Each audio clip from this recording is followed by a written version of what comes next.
অভিযোগ কমিয়ে দেন, দেখবেন সুখে থাকবেন। এইটা নাই, ওইটা নাই, এইটা পাই নাই, ওইটা পাই নাই, জীবনে এইটা হই নাই রে, ওইটা পাইলাম না রে, এরকম অভিযোগ করে দাদারছে অনেক। এরকম লোক আছে না নাই? এরা অসুখী, এরা অসফল। সফল ব্যক্তিদের একটা গুণাবলী হচ্ছে এরা কমপ্লেইন করে কম, কমপ্লেইন করে কম, তারা শুকরিয়া করে বেশি। দে আর ভেরি গ্রেটফুল, তারা শুকরিয়া করে বেশি। এটা পাই নাই, ওইটা পাই নাই, এগুলো বলবেন না। কারণ আপনি যেটা পাইয়া খুশি না, অনেকে এইটা পাওয়ার জন্য সংগ্রাম করে যাচ্ছে। আপনি এখন যেই জায়গাটাতে আছেন, এই জায়গাটাতে পৌঁছা অনেকে স্বপ্ন। আপনি এটা পেয়ে খুশি না, কিন্তু আপনার জায়গায় পৌঁছার জন্য অনেকে স্ট্রাগল করে যাচ্ছে, সংগ্রাম করে যাচ্ছে। আপনি যেই পজিশনে আছেন, শুধু এই পজিশনে আসাটাই অনেকের স্বপ্ন। তো শুকরিয়া করবেন না কেন? এজন্য সব সময় আমাদের বেশি বেশি শুকরিয়া করতে হবে। কার?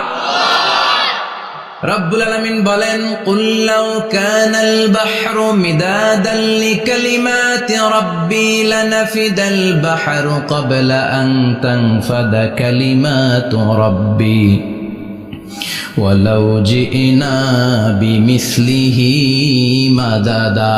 সাগরের জলকে কালি করে, গাছের পাতাকে খাতা করে, তোমার মহিমা লেখা শেষ হবে না, যদিও লিখি প্রভু জীবন ভরে।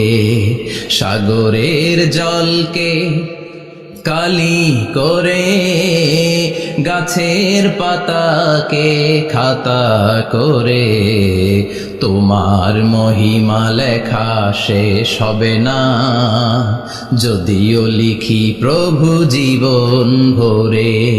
সাগরের জলকে কালি করে, চিল্লায় বলেন ঠিক কিনা?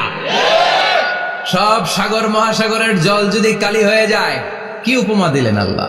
সব সাগরের পানি যদি কালি হয়ে যায়, সব গাছের পাতাও যদি খাতা হয়ে যায়, আর সাগরের জল নামক কালি দিয়ে গাছের পাতা নামক খাতার উপরে যদি আমি আল্লাহর প্রশংসা তোমরা লিখতে শুরু করে দাও, সাগরের জল শেষ হয়ে যাবে, গাছের সব পাতাগুলো ফুরিয়ে যাবে, আমি আল্লাহর প্রশংসা করে শেষ করা যাবে না। সুবহানাল্লাহ বাড়িতে যায় বলবেন। সাগরের জল, চারটেখানে কথা। কয়টা সাগর দেখছেন আপনি? কয়টা সাগর ঘুরছেন? প্রশান্ত মহাসাগর দেখছেন আপনি? আটলান্টিক মহাসাগর দেখেছি আমরা? দেখি নাই। প্রশান্ত মহাসাগরের সবচেয়ে গভীর জায়গার নাম মারিয়ানা ট্রেঞ্চ। প্রায় 36,000 ফিট ওইটা ডেপথ, গভীরতা। কয় হাজার ফিট গভীর? আপনার বাড়ির যে পুকুর কয় হাত গভীর?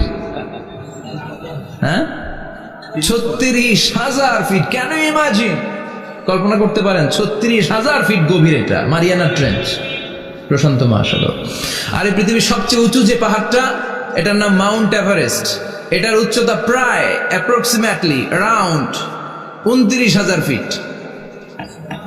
পাহাড়, পৃথিবীর সবচেয়ে উঁচু পর্বত শৃঙ্গ মাউন্ট এভারেস্ট 29,000 ফিট। আর পৃথিবীর সবচেয়ে গভীর সাগর, প্রশান্ত মহাসাগরের সবচেয়ে গভীর জায়গা মারিয়ানা ট্রেঞ্চ, ওইটা নাকি 36,000 ফিট।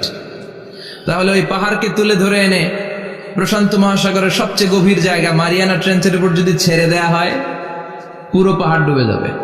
সুবহানাল্লাহ নাই? পুরো পাহাড় ডুবে যাবে, উপরে পানি থেকে যাবে প্রায় 7,000 ফিট। আল্লাহু আকবার। এই পৃথিবীর দ্বিতীয় গভীরতম সাগরের নাম আটলান্টিক মহাসাগর। এই সাগরের সবচেয়ে গভীর জায়গার নাম হচ্ছে পুয়ের্টো-রিকো। এই পুয়ের্টো-রিকোর গভীরতা প্রায় 33,000 ফিট। কত? আর সবচেয়ে বড় পাহাড় 29,000 ফিট।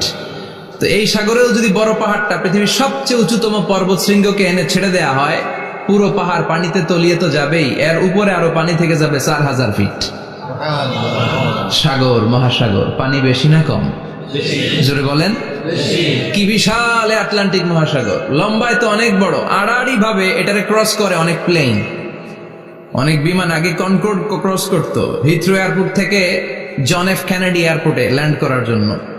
ঘন্টায় 1000 মাইল বেগে ছুটতো এই প্লেনগুলো।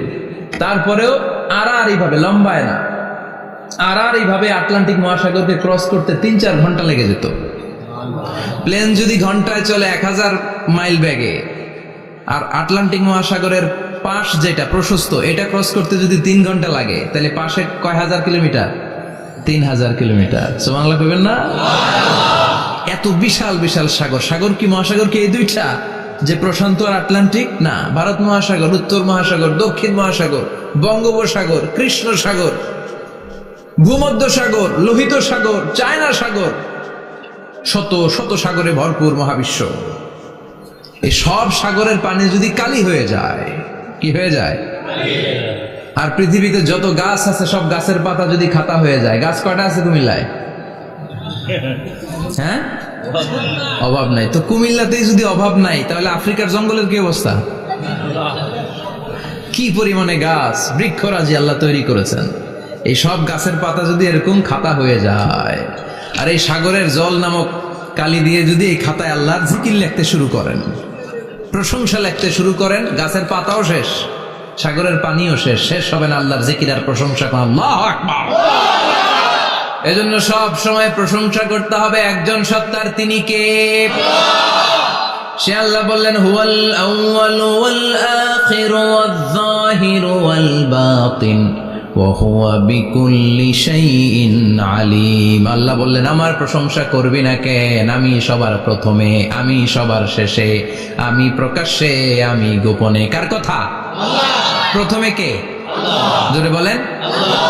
প্রথমে আল্লাহ আল্লাহ, শেষেও আল্লাহ আল্লাহ, আকাশে আল্লাহ আল্লাহ, জমিনে আল্লাহ আল্লাহ। পড়েন পড়েন, প্রথমে আল্লাহ আল্লাহ, শেষেও আল্লাহ আল্লাহ, আকাশে আল্লাহ আল্লাহ, জমিনে আল্লাহ আল্লাহ। আবার পড়েন, প্রথমে আল্লাহ, শেষেও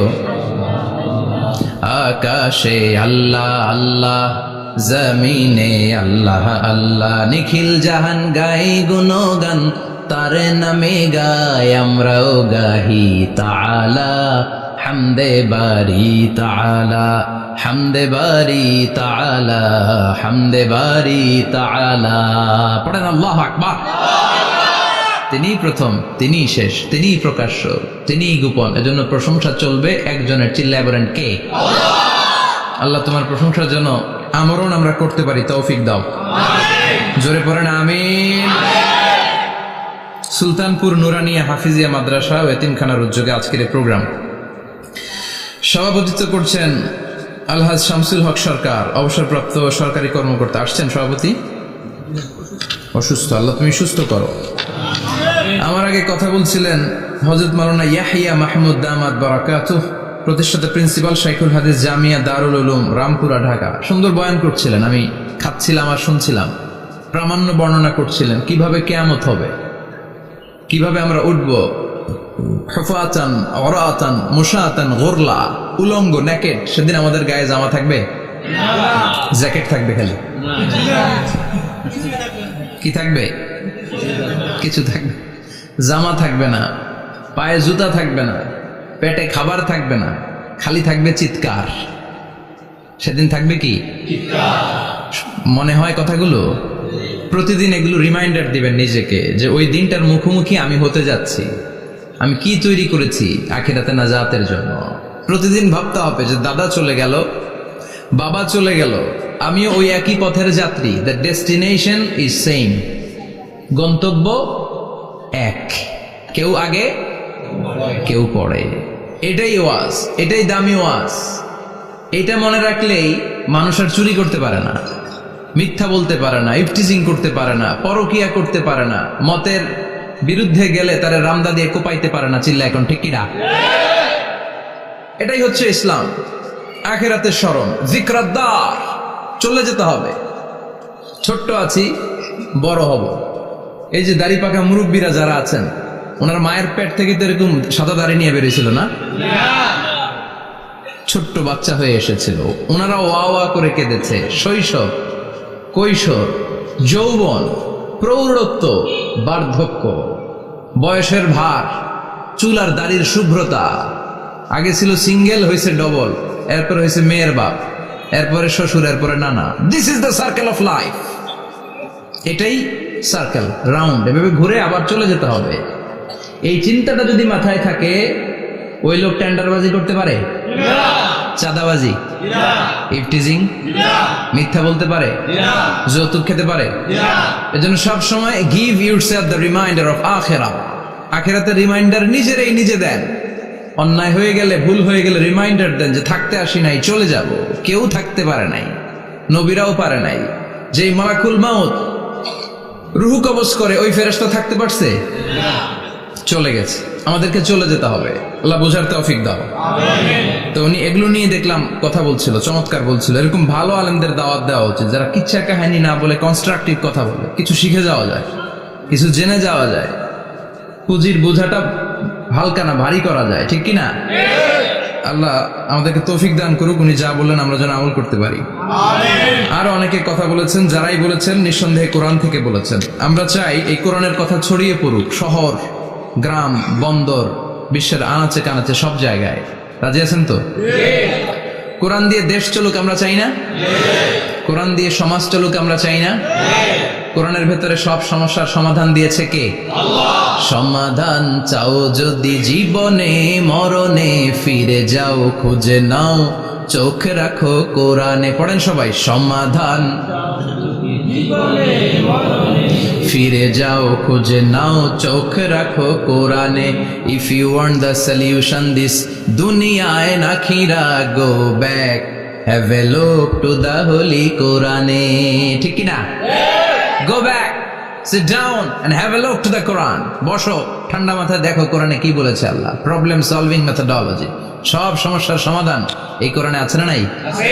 এই কোরআনের মাজলিসে আজকে আসতে বসতে পেরে খুশি না বেজা? কম না বেশি? আসুন আমরা আল্লাহর দরবারে শুকরিয়া জানাই আর পড়ি আলহামদুলিল্লাহ। প্রাণটা খুলে পড়েন আলহামদুলিল্লাহ। আল্লাহর একটা ডাক দেন, বলেন ইয়া আল্লাহ। আরো জোরে পড়েন ইয়া আল্লাহ। আল্লাহ তুমি কবুল কর। আমরা সরাসরি বইটা থেকে এখন কথা শুনবো। এই দেখেন, পৃথিবীর কোনো বইয়ে এত ময়লা থাকে না যত ময়লা থাকে কোরআনে। কারণ সমাধান দিবে তো, এজন্য ময়লা টয়লা নিয়ে সব সমাধান করে ফেলবে কোরআন। যত জায়গায় তাফসির করতে যাই ধুলাবালি মিশে থাকে। Quran for not your bookshelf, Quran is for yourself. Quran আপনার বুক সেলফের জন্য না, কোরআন আপনার জন্য। আমরা বুক সেলফে রাখি, তাও নিচের থাকে না, উপরের থাকে, যাতে কেউ নাগাল না পায়। এরকম ডাকাইত আছে না নাই? কোরআনের সাথে অ্যাটাচমেন্ট বাড়াতে হবে। You have to increase your attachment with the holy Quran. এটা এনলাইটেন করতে এসেছে আপনার জীবনকে, আলোকিত। এই যে আমরা কোরআনের উপর আলোকপাত করি না, এটা এনলাইটেন করে, আলো বিচ্ছুরিত করে, আপনার জীবনকে উজালা করবে। এজন্য কোরআনের সাথে সম্পর্ক বাড়াতে হবে, শুদ্ধভাবে পড়তে জানতে হবে, অর্থ জানতে হবে। আল্লাহ কি বলেছেন জানতে মনে চায় না? আসুন আমরা জানার চেষ্টা করি। আল্লাহ তুমি তৌফিক দাও, পড়েন আমিন। আমি আপনাদের খেদমতে সূরা ইয়াসিন থেকে তেলাওয়াত করছি, টের পাইছেন? ইয়াসিন মুখস্থ আছে কার কার? আর উঠবে না হাত? মাশাআল্লাহ। অর্ধেক মুখস্থ আছে কার দেখি?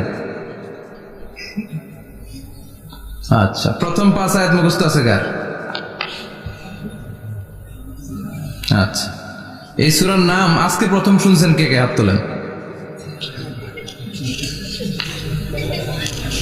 নাম সবাই শুনছে তাই না? আল্লাহ কবুল করো। আরো জোরে পড়েন আমিন। তো সূরাতু ইয়াসিন থেকে আজকে আমরা কথা শুনবো ইনশাআল্লাহ। পড়েন ইনশাআল্লাহ, যতটুকু আমাদের সাধ্যে কুলায়। এটা মাক্কি সূরা। সূরা ইয়াসিনটা কি সূরা? মাক্কি সূরা। বিশ্বনবীর জীবনে 2টা পর্ব, একটা মাক্কি পর্ব, একটা মাদানী পর্ব। একটা হচ্ছে মাক্কি ইনিংস আর একটা মাদানী ইনিংস। ক্রিকেটে ইনিংস থাকে, ফার্স্ট ইনিংস, সেকেন্ড ইনিংস, বুঝতে সুবিধা না? কমন পড়ছে সবার? তো এটা হচ্ছে বিশ্বনবীর মাক্কি ইনিংসের একটা সূরা। মাক্কি ইনিংসের বৈশিষ্ট্য হচ্ছে বিশ্বনবী তাওহীদের দাওয়াত দিয়েছেন, রিসালাতের দাওয়াত দিয়েছেন, আখিরাতের কথা বলেছেন, একটু নরম নরম কথা বলেছেন। কারণ চারদিকে খালি মাইর, চারদিকে কি কোরআনের কথা বলে মাইর আছে না? মার খেতে হয়, বকা শুনতে হয়, ঝুঁকি নিয়ে কথা বলতে হয়। চিল্লা এখন ঠিক কিনা? বিশ্বনবীরে বলা হলো এগুলো ছেড়ে দেন, এগুলো ছেড়ে দেন। সুন্দরী নারী দেব, টাকার পাহাড় দেব, ক্ষমতার চেয়ারে বসিয়ে দেব, সব দিব।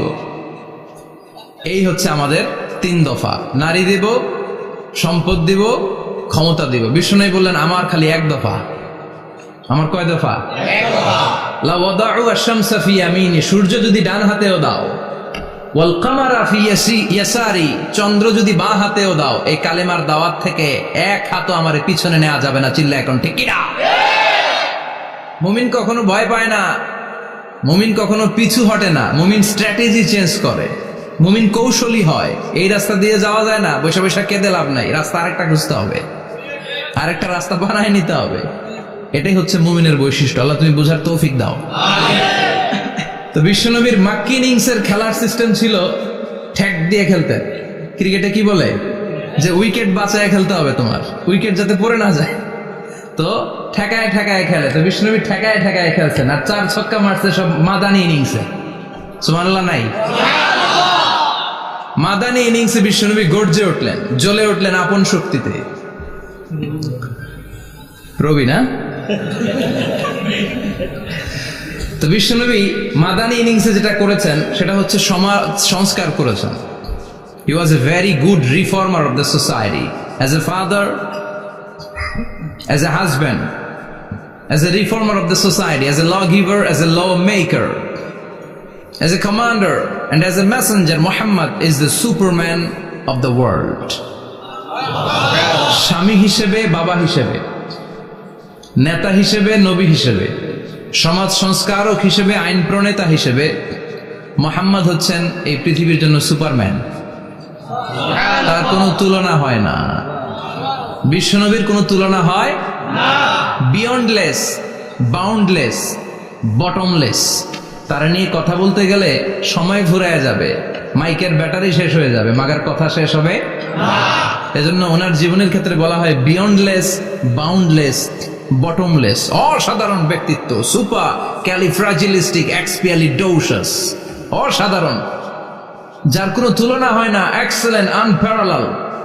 মাদানী জীবনে উনি সশস্ত্র সংগ্রাম করলেন, সংস্কার করলেন সমাজটাকে, সেনাবাহিনী বানালেন। তখন আর নরম নরম ভাবে খেলে নাই, গরম ভাবে খেলেছে। এটা হচ্ছে ইমানের দাবি।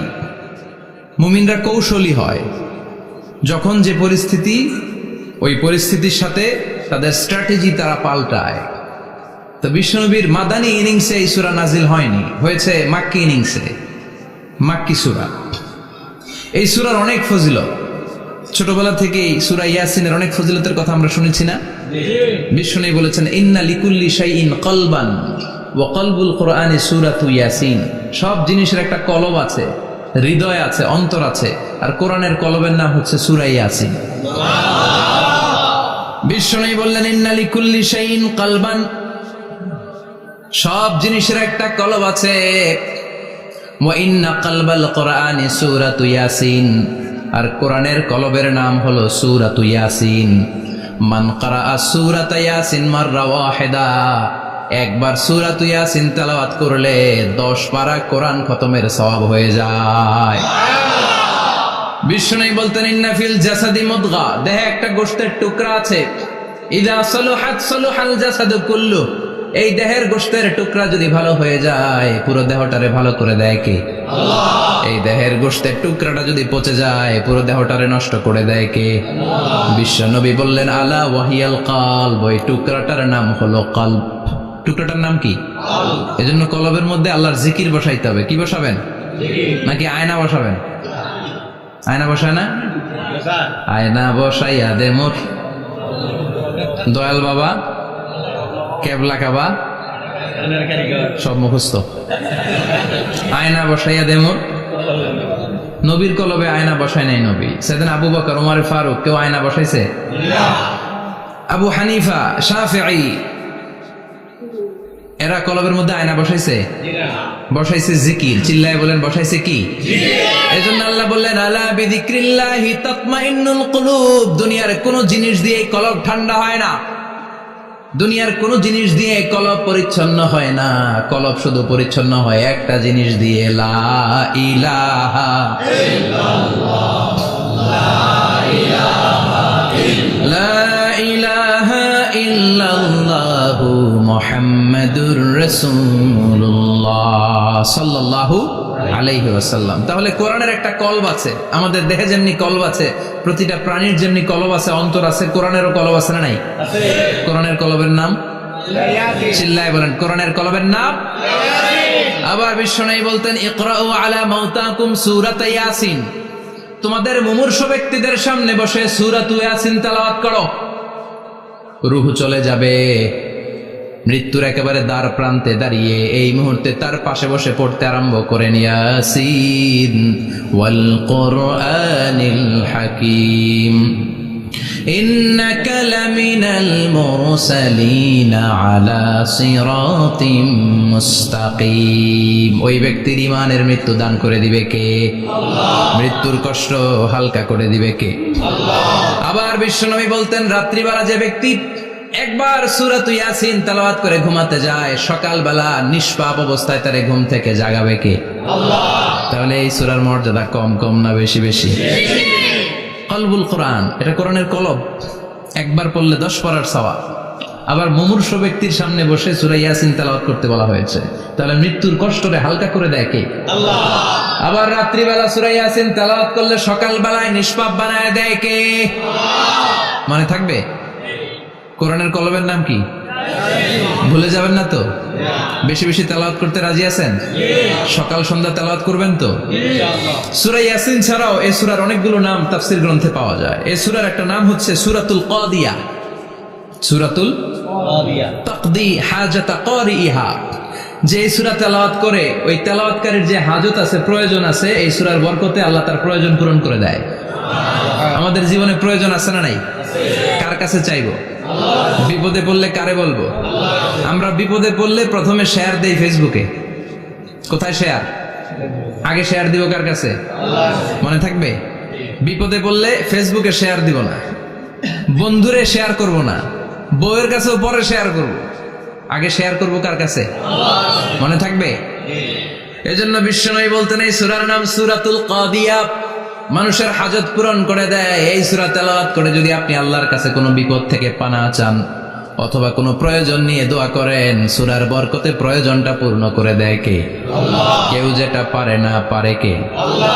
কেউ যেটা দেয় না দেয় কে? আল্লাহ। কেউ যেটা শোনে না শোনে কে? আল্লাহ। তাহলে পেলাম সূরাতুল কাদিয়া। আরেকটা নাম আছে সূরার, সেটা হচ্ছে সূরাতুল আযীমা, সুমহান সূরা। কি সূরা? সুমহান, আযীমা। এই আযীম আর আযীমা এই শব্দ দুইটা অনেক দামি, আল্লাহ যে কোনো জায়গায় ব্যবহার করেন নাই। বিশ্বনবীর চরিত্রের উপমা দিতে যে আল্লাহ আযীম শব্দ বলেছেন, তাই না? রব্বুল আলামিন বলেন, ওয়া ইন্নাকা লাআলা খুলুকিন আযীম। ও নবী, সাধারণ কোন চরিত্র আপনারে আমি দেই নাই, আপনারে আমি দিয়েছি আযীম একটা চরিত্র। খুলুকুন আযীম, and verily indeed you are on a very good standard of character. অসাধারণ চরিত্র দিয়েছে। বিশ্বনবীর চরিত্র বুঝাতে যে আল্লাহ কি শব্দ ব্যবহার করেছেন? কথা বলে না, তাফসীর শিখে যেতে হবে। কোন শব্দ ব্যবহার করেছেন? আযীম।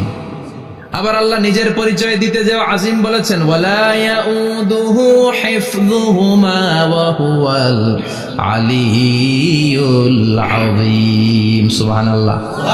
আকাশ জমিনের নিয়ন্ত্রণ করতে যে আল্লাহ কখনো ক্লান্ত হয় নাকি? কারণ তিনি হচ্ছেন আল আলিয়্যুল আযীম। আল্লাহু আকবার। তার মানে নবীর চরিত্রের ক্ষেত্রে আযীম, আল্লাহর নিজের সত্তার ক্ষেত্রে আল্লাহ বললেন আযীম। আবার বললেন কিয়ামতের দিন গোটা পৃথিবীটারে আমি নাড়িয়ে দেব, গোটা পৃথিবীতে একটা আমি ভূমিকম্প দিব। এই কথাও কোরআনে আছে না নাই? ইযা যুলজিলাতিল আরদু জিলজালাহা আল কারিয়াতু মাল কারিয়া। পুরো পৃথিবী কাঁপিয়ে দিব। এই কাঁপাকাঁপিটা ওই দিনের ভূমিকম্পটা কি অন্যান্য সময়ের ভূমিকম্পের মতো হবে? এই ভূমিকম্পকে আল্লাহ বলেছেন আযীম। ইন্না জালজালাতাস সাআতি লা শাইউন আযীম। সেদিনের ভূমিকম্প সাধারণ কোনো আর্থকোয়েক নয়, সাধারণ ভাইব্রেশন না, এটা আযীম। আবার আল্লাহ কোরআনকেও আযীম বলেছেন, ওয়ালাকাদ আতাইনাকা সাবআম মিনাল মাসানি ওয়াল কুরআনাল আযীম। ও নবী, আমি আপনার নিত্য পাঠনীয় শক্ত বাক্য সূরাতুল ফাতিহা দিয়েছি, সাথে সাথে কোরআনে আযীম দান করেছি। সুবহানাল্লাহ। তার মানে কোরআনের ক্ষেত্রে আযীম, কিয়ামতের ভূমিকম্প এটা আযীম, আল্লাহ নিজেও আযীম, বিশ্বনবীর চরিত্র আবার এই সূরাটাও যেহেতু দামি, এজন্য এই সূরার নাম সূরাতুল আযীমা। সূরাতুল সুমহান সূরা। এটা যেন তেন সূরা নয়, এটা তো কোরআনের কলব। কলব ছাড়া মানুষ বাঁচে? হার্ট ফাউন্ডেশনে যেয়ে দেখবেন মানুষের কি অবস্থা। হৃদরোগ, হৃদয় যার নষ্ট, তার যে কত কষ্ট। এই যে কি পরানো লাগে এখন, রিং পরায়, এনজিওগ্রাম, এনজিওপ্লাস্টি করে আর্টারি ব্লক করে ফেলে। চর্বি, এত চর্বি আমরা খাই, এত গরুর গোশত আমরা খাই। মনে রাখবেন, যেই প্রাণীর পা বেশি ওইটার ভিতরে কোলেস্টেরল বেশি। মাছের কয় পা? হ্যাঁ, নাই, এখানে নাই, মাছের পাটা নাই, কোলেস্টেরল নাই। মুরগির কয় পা? জোরে বলতে হবে। তার মানে কিছু কোলেস্টেরল আছে না নাই? গরুর কয় পা? কোলেস্টেরল বেশি না কম? এইবার কোন চিংড়ির কয় পা? সবচেয়ে বেশি কোলেস্টেরল কন্টেইন করে শ্রিম্প, প্রন, চিংড়ি। এজন্য এগুলো কম খাইতে হবে। তবে 40-এর আগে যারা আছেন ধুমায়া খান, 40-এর পরে এই যে মাটন, ল্যাম্প, ছাগলের গোশ, খাসির গোশ, চিংড়ি, এগুলো আপনার ডায়েট থেকে বাদ দিয়ে দিতে হবে। বুঝতে পেরেছেন? এজন্য এই সূরাটা যেন তেন সূরা নয়, এটা তো কোরআনের কলিজা, হার্ট, হৃদয়। এজন্য সূরাটা সূরাতুল আযীমা। সুবহানাল্লাহ পড়েন। তার মানে 1 নম্বরে পেলাম সূরাতুল কাদিয়াহ, 2 নম্বরে পেলাম সূরাতুল আযীমা, 3 নম্বরে এই সূরার আরেক নাম হলো সূরাতুল মুইম্মা। সূরাতুল মুইম্মা। মুইম্মার 2 অর্থ। এক অর্থ হচ্ছে এটার বরকতটা আম, সবার জন্য, যেই পড়ে সেই বরকত পায়, এজন্য মুইম্মা। আবার মুইম্মার আরেক অর্থ হচ্ছে যেই সূরা শত্রুকে অন্ধ করে দেয়। কি করে দেয়? এই সূরার প্রথম 9টা আয়াত যদি বিপদে পড়ে, শত্রুর কবলে পড়ে আপনি তেলাওয়াত করেন, শত্রুর চোখটারে অন্ধ করে দিবে কে? আল্লাহ। বিশ্বনবী মক্কা থেকে যখন মদিনায় যায়, হিজরতের সময় বিশ্বনবী সূরাত ইয়াসিনের প্রথম 9টা আয়াত তেলাওয়াত করলেন। তেলাওয়াত করে আল্লাহর নাম নিয়ে ঘর থেকে বের হলেন। আশেপাশে কাফেররা ঘুরে কিন্তু বিশ্বনবীরে দেখে না, সবাই খেলে এরকম এরকম করে, ডানে বায়ে হাতায়, বিশ্বনবীর সামনে দিয়ে যায়, কিন্তু কাফেরদের চোখ অন্ধ করে দিয়েছে কে? আল্লাহ। এজন্য কোরআন তেলাওয়াত করলে কাফেরদের চোখকে অন্ধ বানায় দেয় কে? আল্লাহ। এজন্য সূরার একটা নাম হচ্ছে সূরাতুল মুইম্মা। কি নাম? অন্ধ করে দেয়। তাফসিরে কুরতুবির মুসান্নিফ ইমাম আল কুরতুবি, উনাকে জালিম বাদশা বন্দী করেছিল। ওনার তাফসিরে এসেছে উনি শক্তিশালী লোক ছিলেন, জেলখানা ভেঙে বাঁচার জন্য দিছে দৌড়। উনারেও ধরার জন্য জালিম বাদশার সৈনিকেরা ঘোড়া নিয়ে রওনা হয়েছে। উনিও দৌড়ায়, ঘোড়াও পেছন থেকে আসে। ওমিয়া মানুষ কি ঘোড়ার দৌড়ের সাথে পারে? উনি হাঁটতে হাঁটতে হয়রান হয়ে এক বালুর ময়দানে যে ধপাস করে পড়েছেন। ওরাও ঘোড়া দিয়ে এসে নেমেছে, কিন্তু আজীব তামাশা, উনি বালুতে ধপাস করে পড়েই সূরাত ইয়াসিনের প্রথম 9 আয়াত তেলাওয়াত করতে শুরু করেছেন। ওরা নিচে নেমে ডানে বায়ে সামনে পিছনে খালি খুঁজে, কিন্তু দেখে না, সামনে কিন্তু বসা। ওদের চোখটার অন্ধ করে দিছে কে? আল্লাহ। বিশ্বাস হয়? ঈমান হয়? এজন্য বিপদে পড়লে সূরাত ইয়াসিনের প্রথম 9 আয়াত পড়তে রাজি আছেন? আল্লাহ তুমি তৌফিক দাও। আর জোরে পড়েন আমিন।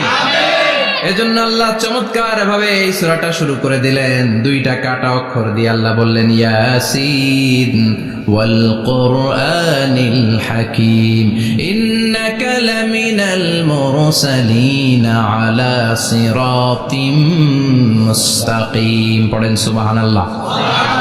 ইয়াসিন। সূরাটা শুরু করলেন কি দিয়ে? ইয়াসিন। এটা কি কোনো বাক্য? এটা কি কোনো শব্দ? এটা কি অক্ষর? 2টা। প্রথম অক্ষরের নাম, দ্বিতীয়টা আওয়াজ করে বলেন, প্রথম অক্ষরটার নাম, দ্বিতীয়টা। খুব চমৎকার না? বাক্য দিয়ে এই সূরাটা শুরু করে নাই। যেমন ইযা জুলজিলাতিল আরদু জিলজালাহা, এই সূরার প্রথম আয়াত, এটা একটা বাক্য না? জি। আচ্ছা। ওয়াদ-দুহা ওয়াল-লাইলি ইযা সাজা, বাক্য না? জি। কিন্তু ইয়াসিন, এটা কি কোনো বাক্য? না। এটা কি কোনো শব্দ? না, এটা কাটা 2টা অক্ষর। সুবহানাল্লাহ পড়েন। আল্লাহ 114টা সূরার প্রায় 29টা সূরা এরকম কাটা কাটা অক্ষর দিয়ে শুরু করেছেন। সুবহানাল্লাহ নাই? এই 29টা সূরা কখন আল্লাহ একটা অক্ষর দিয়ে শুরু করেছেন? কখনো 2টা অক্ষর দিয়ে, কখনো 3টা দিয়ে, কখনো 4টা দিয়ে, কখনো 5টা দিয়ে। একটা অক্ষর দিয়ে আল্লাহ কোরআনের সূরা শুরু করেছেন, এরকম একটা সূরা বলেন, নুন ওয়াল কলামি ওয়া মা ইয়াসতুরুন। নুন, নুন দিয়ে সূরা শুরু হয়ে গেছে। তারপরে কফ, এক অক্ষর দিয়ে সূরা শুরু হয়ে গেছে, সুবহানাল্লাহ পড়েন। এবার বলেন 2 অক্ষর দিয়ে সূরা শুরু হয়েছে, এরকম সূরা বলেন। এত দূরে যান কেন? এটা আছে না নাই? ইয়াসিন, সুবহানাল্লাহ পড়েন। ইয়াসিন 2 অক্ষর দিয়ে। তারপরে হামিম। এবার 3 অক্ষর দিয়ে আল্লাহ সূরা শুরু করছেন, এরকম আলিফ লাম তা সিন মিম। আল্লাহু আকবার। আবার 4টা অক্ষর দিয়ে সূরা শুরু হয়েছে, এরকম আছে না নাই? আবেশাব কোন? আলিফ লাম মিম র, আলিফ লাম মিম সদ, আছে না নাই? আবার 5টা কাটা অক্ষর দিয়ে সূরা শুরু হয়েছে, এরকম সূরাও আছে না নাই? সূরা মারিয়ামের শুরুতে কি আছে? কাফ হা ইয়া আইন সাদ, সুবহানাল্লাহ পড়েন। এরকম প্রায় 29টা সূরা আল্লাহ কাটা কাটা অক্ষর দিয়ে শুরু করেছেন, কোন বাক্য দিয়ে নয়, কোন শব্দ দিয়ে নয়। কি দিয়ে? হারফ দিয়ে। হারফ, এই হারফগুলোরে বলে হুরুফ আত-তাহাজ্জি বা হুরুফ আল মুকাত্তাআত, কাটা কাটা অক্ষর। মনে রাখবেন কোরআনের আয়াতগুলো 2 ভাগে বিভক্ত, একটা মুহকাম, একটা মুতাশাবিহ। মুহকাম মানে যেগুলোর অর্থ আমরা জানি, যেগুলোর ব্যাখ্যা আমরা জানি, যেটা ইন্টারপ্রিটেশন, এক্সপ্লেনেশন আমাদের জানা আছে। আর মুতাশাবিহ আমরা অর্থ জানি না, আমরা ব্যাখ্যা জানি না, এটা দিয়ে আসলে কি বুঝাইছে আমরা কেউ জানে না। জানে একজন, চিল্লায় বলেন তিনি কে?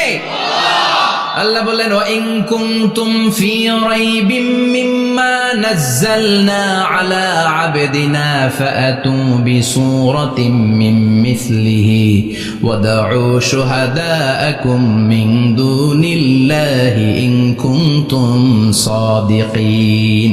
আল্লাহ বললেন ও জাহেলি যুগের লোকেরা, শোনো শোনো, এত আরবি কবিতা বানাতে পারো, এত গল্প লিখতে পারো, আরবিতে এত নোবেল বানাতে পারো, উপন্যাস বানাতে পারো, আর্টিকেল লিখতে পারো, আমার নবীর উপর যে কোরআন আমি নাজিল করেছি, এই কোরআনের ব্যাপারে অন্তরে যদি কোনো সন্দেহ থাকে, বাপের বেটা হলে পারলে কোরআনের মতো একটা সূরা বানিয়ে নিয়ে আসো। পারছে? কিয়ামত পর্যন্ত কেউ পারবে? বিশ্বনবী যেই জামানাতে এসেছিলেন, ওই জামানায় আরবি ভাষা সাহিত্যের উৎকর্ষতা সাধিত হয়েছিল। আরবি ভাষার এতটা উৎকর্ষ পৃথিবী কখনো দেখে নাই। কবিতা, গদ্য, পদ্য, গল্প, উপন্যাস, রচনা, প্রবন্ধ, আর্টিকেলের শৈলাপ। এই ভাষা সাহিত্যিকদের চোখে আঙ্গুল দিয়ে আল্লাহ বুঝাতে চাইলেন, এত অর্থ করতে পারো, এত ব্যাখ্যা জানো, এত বড় বড় বুলিয়া ওড়াও, এত কিছু তুমি জানো, তাহলে বলো ইয়াসিন অর্থ কি? সুবহানাল্লাহ কইবেন না? তাইলে বল, নুন অর্থ কি? কফ মানে কি? আলিফ লাম রা মানে কি? ফাবুহিতাল্লাযী কাফার। কেউ জানে না, কেউ উত্তর দিতে পারে না। কোন সুবহানাল্লাহ। এটা কোরআনের মুজিজা, এটার অর্থ কেউ জানে না। আর এগুলোর অর্থ নিয়ে খোঁচাখুচি করাও ঠিক না। তবে মুফাসসিরিন ইকরাম এগুলোর কিছু অর্থ সম্ভাব্য বলার চেষ্টা করেছেন। যেমন ইয়াসিনের অর্থ ইবনে আব্বাস বলেছেন, এর অর্থ হতে পারে ইয়া ইনসান, হে মানুষ। সুবহানাল্লাহ পড়েন। কেউ কেউ বলেছে এটার অর্থ হতে পারে ইয়া সাইয়্যিদ আল মুরসালিন। কেউ কেউ বলেছেন ইয়াসিন হতে পারে ইসমুল্লাহ, আল্লাহর নাম। কেউ বলেছেন এটা হতে পারে ইসমুন লিন নবী, বিশ্ব নবীর নাম। আবার কেউ কেউ বলেছেন ইয়াসিন হতে পারে এই কোরআনে কারিমের একটা নাম। কোন সুবহানাল্লাহ। এই সম্ভাব্য সব কথাগুলো বলে পৃথিবীর সব মুফাসসিররা বলতে বাধ্য হয়েছেন আল্লাহু আ'লামু বিমুরাদিহি বিহি। এটার দ্বারা আসল অর্থ যে কি, এটা আমরা কেউ জানি না। জানে কে? আল্লাহ। চিৎকার করে বলতে হবে, জানে কে? তাহলে ইয়াসিন মানে আমরা জানি না। ইয়াসিনের অর্থ আমরা ছেড়ে দেব কার উপর? আল্লাহ। এরপর আল্লাহ বললেন ওয়াল কুরআনিল হাকীম, প্রজ্ঞাময়, বিজ্ঞানময় কোরআনের শপথ। ওয়াল কুরআনিল হাকীম, বিজ্ঞানময়, প্রজ্ঞাময় কোরআনের শপথ বা কসম। ওয়াল কুরআনিল হাকিমে যে ওয়া, এই ওয়াটারে আরবিতে বলে ওয়া আল কাসামিয়া। কি বলে? ওয়া আল কাসামিয়া। কসম কাটার জন্য আল্লাহ এই ওয়া ব্যবহার করেছেন। যত জায়গায় কোরআনে আল্লাহ কসম কেটেছেন, ওই কসমের শব্দটার আগে ওয়া আছে না নাই? ও মিয়া, কোরআনে আল্লাহ সময়ের শপথ করেছেন, কসম কেটেছেন, যুগের কসম কেটেছেন। যুগের সময়ের আরবি হলো আল আসর। এই আসরের আগে ওয়া আছে না নাই? কি বলছে আল্লাহ? ওয়াল আসর, ওয়াল। আবার 3 ফলের কসম আল্লাহ কোরআনে কেটেছেন। কি বলেছেন? ওয়াত্তিন মানে তিনের কসম, জাইতুনের কসম কেটেছেন বলেছেন ওয়াজ্জাইতুন, তুর পাহাড়ের কসম কেটেছেন বলেছেন ওয়াতুরে সিনিন। যত জায়গায় কসম তত জায়গায় ওয়াও আছে না নাই? পাহাড়ের নামে কসম কেটেছেন আল্লাহ বলেছেন ওয়াত্তুর। সূর্যের নামে কসম কেটেছেন আল্লাহ বলেছেন ওয়াশ-শামসি ওয়া দুহাহা। সুবহানাল্লাহ কইবেন না? ফজরের নামে কসম কেটেছেন, কি বলেছেন? ওয়াল ফাজর। জিলহজ মাসের প্রথম 10 রাতের কসম কেটেছেন, কি বলেছেন? ওয়া লায়ালিন আশর। জোর আর বেজরের কসম কেটেছেন আল্লাহ বলেছেন ওয়াশ-শাফঈ ওয়াল ওয়াতর। সূরা ইয়াসিনে কাটা কাটা 2টা অক্ষরের পরে রব্বুল আলামিন কোরআনের কসম কেটেছেন, এজন্য আল্লাহ বলেছেন ইয়াসিন ওয়াল কুরআনিল হাকীম। ইয়াসিন ওয়াল কুরআনিল হাকীম, প্রজ্ঞাময় বিজ্ঞানময় কোরআনের শপথ। কোরআনের মধ্যে বিজ্ঞান আছে না নাই? বেশি না কম? বিশ্বাস হয় না নাস্তিকদের কথা বিশ্বাস হয়? নাস্তিকরা বলে কোরআনের মধ্যে বিজ্ঞান নাই, কোরআনের মধ্যে সায়েন্স নাই, কোরআনের ভেতরে টেকনোলজি নাই। কিন্তু কোরআন বলে এমন কিছু নাই, মানুষের প্রয়োজনীয় এমন কিছু নাই যেটা আমার ভিতরে নাই। আল্লাহু আকবার। আল্লাহ বললেন মা ফাররাতনা ফিল কিতাবি মিন শাই, কিতাবের মধ্যে আমি কিছু বাদ রেখে দেই নাই। ইতিহাসের কথা বলেছি, পাতালপুরীর কথা বলেছি, ঊর্ধ্ব জগতের কথা বলেছি, মহাকাশের কথা বলেছি, cosmology, astrology, geology, zoology, botany, human anatomy, embryology, সব কিছুর কথা কোরআনের মধ্যে দিয়েছে কে? আল্লাহ। কোরআনের ভেতরে মানুষের কথা আছে না নাই? আছে। কোরআনের মধ্যে গাভীর কথা আছে না নাই? আছে। গাভীর কথাও আছে? আছে। কই আছে? হ্যাঁ, সূরাতুল গাভীর সূরা। সুবহানাল্লাহ কইবেন না? সুবহানাল্লাহ। মানুষের কথা আছে সূরাতুল ইনসান, জিনদের কথা আছে সূরাতুল জিন, মাকড়সার কথা আছে সূরাতুল আনকাবুত, মৌমাছির কথা আছে সূরাতুন নাহাল। মৌমাছির কথা বলেছেন, দুধের কথা বলেছেন, প্রাণীর কথা বলেছেন, খাদ্যের কথা বলেছেন, মানুষের দেহ বৈশিষ্ট্যের কথাও বলেছেন। চিৎকার করে পড়েন আল্লাহু আকবার। আল্লাহ বললেন ওয়া আওহা রাব্বুকা ইলান নাহলি আনিত্তাখিযি মিনাল জিবালি বুয়ুতাও ওয়া মিনাশ শাজারি ওয়া মিম্মা ইয়ারিশুন। সুবহানাল্লাহ পড়েন। ওয়া আওহা রাব্বুকা ইলান নাহল, আল্লাহ মৌমাছির কাছে সিক্রেট মেসেজ পাঠিয়েছেন। সুবহানাল্লাহ পড়েন। ওহীকে আরবিতে বলে সিক্রেট মেসেজ। সায়েন্টিফিক আলোচনা শুরু হইতেছে, মনোযোগ আছে না গেছে? জিমানি ধরছে? হ্যাঁ, মনোযোগ আছে না গেছে? তাকবীর দেওয়া যাবে? জোরে না আস্তে? শুরুতে বিবাহিতরা দেন, এরপরে অবিবাহিতরা দেন, এরপরে সবাই মিলে দেন। বিবাহিত কারা কারা দেখি?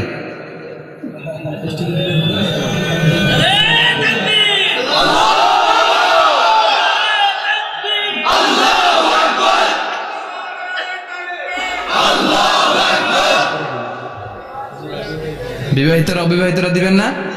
শুরুতে বিবাহিতরা দেন, তারপরে অবিবাহিতরা দেন, তারপরে সবাই মিলে দেন। বিবাহিতরা রেডি? দেখবো কাদের গলায় জোর বেশি। দেখি দেখি, বিবাহিতরা দেন লিল্লাহি তাকবীর। মাশাআল্লাহ। এবার অবিবাহিতরা রেডি? আওয়াজ নাই, হেরে যাবে আজকে, হেরে যাবে। রেডি? তাকবীর দাও, লিল্লাহি তাকবীর।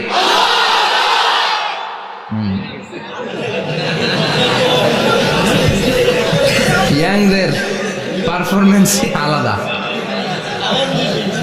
আওয়াজ বেশি। এবার সবাই মিলে তিনটা লিল্লাহি তাকবীর, লিল্লাহি তাকবীর, লিল্লাহি তাকবীর। আল্লাহ মৌমাছিকে ওহী করেছেন। কি করেছে দেখেন, ওয়াল কুরআনিল হাকীম। আল্লাহ যে বললেন শেষ হবে না এই কথা। ওয়াল কুরআনিল হাকীম, বিজ্ঞানময় কোরআনের শপথ, প্রজ্ঞাময় কোরআনের শপথ। বিশ্বনবী বলেন লা তুহসা আজাইবুহু, কোরআনের আশ্চর্যান্বিতার কোনো শেষ নাই। ওয়ালা তাবলা গারাইবুহু, কোরআন কোনদিন কারো কাছে পুরাতন মনে হয় না। ফিহি মাসাবিহুল হুদা, কোরআনের মধ্যে আছে হেদায়েতের মশাল। ওয়া মানারুল হিকমা, কোরআন হলো বিজ্ঞানের সুউচ্চ মিনার। লা তুহসা আজাইবুহু, কোরআনের আশ্চর্যান্বিতার শেষ নাই। যতই পড়বেন আপনি আশ্চর্য হয়ে যাবেন, যতই স্টাডি করবেন, যতই অধ্যয়ন করবেন, আপনার চোখকে খুলে দিবে কে? আল্লাহ। ওয়ালা তাবলা গারাইবুহু, কোরআন কখনো পুরাতন হয় না। পুরান হয় নাকি? যার বয়স 50 50 বছর ধরে নামাজি মানুষ, প্রতি নামাজের প্রত্যেক রাকাতে কোন সূরা পড়া লাগে? তো 50 বছর যদি কেউ নামাজি হয়, তাহলে কত লক্ষবার উনি সূরা ফাতিহা পড়ছে উনি নিজে জানে? তারপরেও কোনোদিন কি মনে হয়েছে সূরা ফাতিহাটা একটু পুরান পুরান লাগে? আজকে কুল হল্লা দিয়ে শুরু করুন, কথা বলেন, পুরান লাগছে কোনোদিন? এত পড়ছি এটা, আজকে আর এটা না, আজকে আর একটা, এরকম মনে হয়? বলা চাপলা গরাইব, পুরান লাগে না। প্রতিদিন নতুন, প্রতিনিয়তই নতুন, অলওয়েজ নিউ, সব সময় নতুন। এজন্য বিশ্বনবী বললেন লা তুহসা আজাইবুহু, কোরআনের আশ্চর্যান্বিতার শেষ নাই। ওয়ালা তাবলা গরাইবুহু, কোরআন কখনো পুরাতন হয় না। ফিহি মাসাবিহুল হুদা, কোরআনের মধ্যে আছে হেদায়েতের মশাল। ওয়া মানারুল হিকমা, কোরআন হলো বিজ্ঞানের সুউচ্চ মিনার। সুবহানাল্লাহ। আল্লাহ বললেন ওয়া আওহা রাব্বুকা ইলান নাহাল, আমি মৌমাছির কাছে মেসেজ দিলাম, সিক্রেট মেসেজ, আনিত্তাখিযি মিনাল জিবালি বুয়ুতা, তোমরা পাহাড়ের মধ্যে তোমাদের বাড়ি বানাও, মৌচাক বানাও। অমিনা সাজার, গাছের মগ ডালে, বড় বড় ডালে তোমরা বাসা বানাও। ওয়ামিম্মা ইয়ারিশুন, উঁচু উঁচু জায়গায় মৌচাক বানাও, যাতে করে গ্রামের ছোট্ট ছেলেরা ঢিল মারতে না পারে। কোন সুবহানাল্লাহ। মৌমাছির আল্লাহ শিখাই দিছে। নিচু জায়গায় কোনোদিন মৌমাছির বাসা দেখবেন? নিচু জায়গায় সহজে নাগাল পাওয়া যায়, ধরা যায়। কথা কন, ডাল বে মগ ডালে ওঠা লাগে মধু খাইতে চাইলে। চিল্লায় বলেন ঠিক কিনা? আল্লাহ সিক্রেট মেসেজ দিলেন আর বললেন আনিত্তাখিযি। আলেম যারা আছেন বলেন তো, ইত্তাখিযি এটা কি মুজাক্কারের সিগা না মুয়ান্নাসের সিগা? কথা কইতে হবে, কেউ নাই এটার উত্তর দেওয়ার মতো। মুয়ান্নাস, মাশাআল্লাহ, এটা স্ত্রীবাচক শব্দ। আল্লাহ মৌমাছিকে যে মেসেজ করছে পুরুষ মৌমাছিরে কয় নাই, এটা নারী মৌমাছিরে কইছে। চিল্লা এখন সুবহানাল্লাহ। এখন গবেষণা করে দেখা গিয়েছে, কার্ল ভন ফ্রিচ, একজন অস্ট্রিয়ান বিজ্ঞানী, উনি এটা নিয়ে গবেষণা করে 73 সালে 1973-তে নোবেল পেয়ে গেছে। এই আয়াতের উপর গবেষণা করে আল্লাহ কেমন করে সিক্রেট মেসেজ দিয়েছেন, কেমন করে মৌমাছি মৌচাকের বাসা বাঁধে, কেমন করে মধু আহরিত হয়, এটার উপর গবেষণা করে উনি একটা বই লিখেছেন, দ্য ডান্সিং বিজ। নেচে যাওয়া মৌমাছিগুলো, নাচতে নাচতে যেতে থাকা মৌমাছিগুলোর উপর একটা বই লিখে, দ্য ডান্সিং বিজ লিখে উনি নোবেল প্রাইজ পেয়েছেন এই মধুর উপরে। চিল্লায় পড়েন আল্লাহু আকবার। এখন কোরআনের আয়াত থেকে বোঝা গেল আনিত্তাখিযি মিনাল জিবালি বুয়ুতা, আল্লাহ নারী মৌমাছিকে বলেছেন মৌচাক বানাও, তোমাদের মধু রাখার জন্য বাসা বানাও। কার্ল ভন ফ্রিচ গবেষণা করে পেয়েছে মৌচাকের বাসা বানানো হয়, মধু আহরণ করা হয়। যেই মৌমাছিটা নেতৃত্ব দেয় এটা পুরুষ মৌমাছি নয়, এটা হলো মহিলা মৌমাছি। কোন সুবহানাল্লাহ। পুরো মৌচাকের মধ্যে মধু আহরণ, মধু নেওয়া, পুরো প্রসিডিউরটা সারার জন্য কোনো পুরুষ মৌমাছি লিডিং দেয় না, লিডিং দেয় একটা নারী মৌমাছি, স্ত্রী মৌমাছি। এজন্য ইত্তাখিয, ম্যাসকুলিন জেন্ডার ইউজ না করে আল্লাহ বলেছেন ইত্তাখিযি। নারী মৌমাছিকে আল্লাহ অ্যাড্রেস করে বলেছেন যাও মৌচাক বানাও আর এটার মধ্যে মধু আহরণ করো। চিল্লায় পড়েন আল্লাহু আকবার। আল্লাহ বললেন ইত্তাখিযি মিনাল জিবালি বুয়ুতা, পাহাড়ের মধ্যে ঘর বানাও, মিনাস সাজার, গাছের বড় ডালের মধ্যে ঘর বানাও, ওয়া মিম্মা ইয়ারিশুন, উঁচু উঁচু জায়গায় ঘর বানাও। উনি গবেষণা পেয়েছেন এই মধুর মধ্যে অসাধারণ কিছু ন্যাচারাল অ্যান্টিসেপটিক আছে। কি আছে? Natural antiseptic. এটার নাম হচ্ছে প্রপিলিস। প্রপিলিস নামে একটা লিকুইড পাওয়া যায় মৌচাকের মধ্যে। এটা কাটা জায়গায় লাগা দিলে স্যাভলন, ডেটল কিছু লাগানো লাগবে না। ওই প্রপিলিসের কারণে আপনার কাটা জায়গা এমনি শুকিয়ে যাবে। সুবহানাল্লাহ পড়েন। দ্বিতীয় বিশ্বযুদ্ধে রাশিয়ান যত সৈনিকরা যুদ্ধে আহত হতো, ওরা আলাদা করে অ্যান্টিসেপটিক খাইতো না, ওরা মধু আইনা লাগাই দিত আর সুস্থ হয়ে যেত। সুবহানাল্লাহ পড়ে। নিউজিল্যান্ডের কিছু বিজ্ঞানীরা আবিষ্কার করেছে মৌমাছির হুলের ভিতরে রেমেটিক ফিভারের অ্যান্টিবায়োটিক আছে। অনেকের বাত জ্বর হয়, বাতের ব্যথা থাকে না? থাকে, মুরব্বীদের বেশি হয়। ওই জায়গার মধ্যে যদি আপনি মৌমাছি এনে ঢুকাই দিতে পারেন, মৌমাছির হুল লাগাই দিতে পারেন, ভালো হয়ে যাবে। মৌমাছি যখন হুল ফুটে আরাম লাগে না অনেক? খাইছেন? কামড় খাইছেন? হ্যাঁ, মজা লাগে।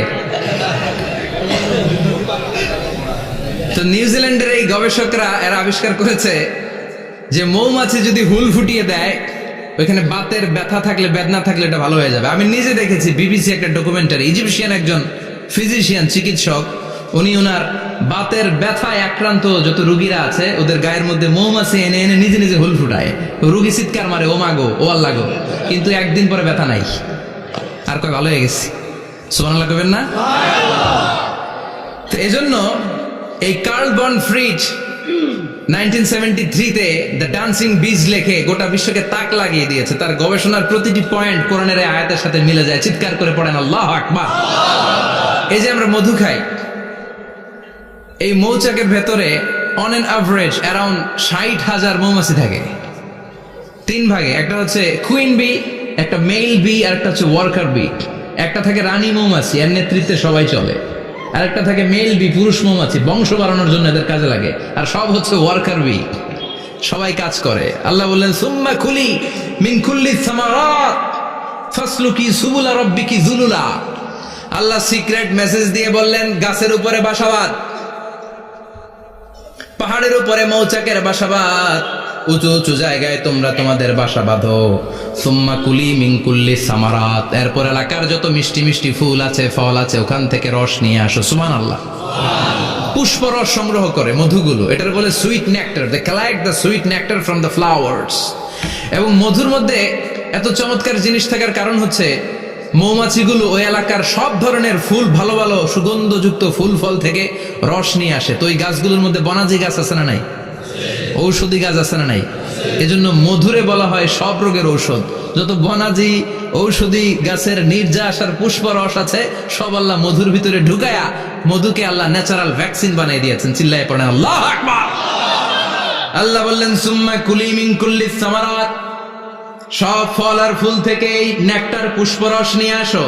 ফাসলুকি সুবুলা রাব্বিকি যুলুলা, যেমন যেমন গিয়েছিলা পথ চিনায় আবার ফিরে আসো। ইয়াখরুজু মিন বুতুনিহা শারাব, এরপর তাদের পেট থেকে বের হয় শারাব। মুখতালিফুন আলওয়ানু, এক একটা মধুর কালার হয়ে যায় এক এক রকম। কোন সুবহানাল্লাহ। সরষে ফুলের মধু একটু সাদা সাদা হয় না? আমি হচ্ছি মধু খাওয়ার পোক। আমি দেশে বিদেশে যেখানে গিয়েছি ফ্রেশ হানি আমি অনেক খুঁজেছি। ইয়ামানি একটা মধু পাওয়া যায়, ইয়ামানের সাওয়াহিলি এলাকায়, পাহাড়ি এলাকায়, একেবারে কুচকুচে কালো। আবার অনেক মধু আছে কিছুটা খয়েরি এবং হলুদ বর্ণের, কিন্তু সরষে ফুলের যে মধুটা এটা অনেকটা সাদা। এই পুষ্পরস নিয়ে মৌমাছিগুলো মৌচাকের মধ্যে ঢেলে দেয় না, এগুলো খেয়ে ফেলে। প্রত্যেকটা মৌমাছির পেটের ভেতরে আল্লাহ 2টা করে স্টোমাক দিয়েছে, পাকস্থলী। সুবহানাল্লাহ পড়ে। এটাই Karl von Frisch the dancing bees বইয়ের মধ্যে লিখেছে গবেষণায়, যে 2টা পাকস্থলী। একটা পাকস্থলী দিয়ে মৌমাছি খায়, নিজে খেয়ে বাঁচে, আর একটা পাকস্থলী দিয়ে এই ফ্লাওয়ার নেক্টার পুষ্প রস সংগ্রহ করে ওই পাকস্থলীতে রাখে।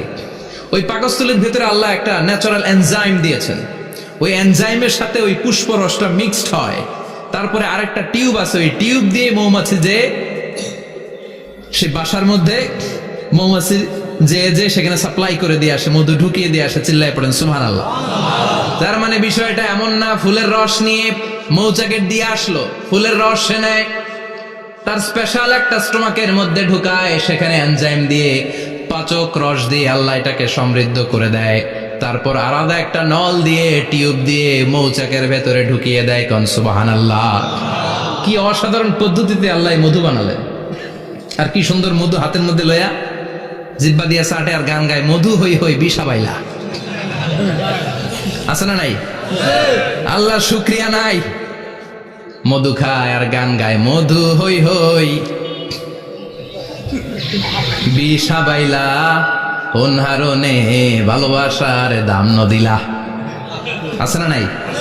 ডাকাই তাই মধু খেয়ে শুকরিয়া করতে হবে কার? বসো, চিৎকার করে বলেন শুকরিয়া করতে হবে কার? আল্লাহ বললেন ইয়াখরুজু মিন বুতুনিহা,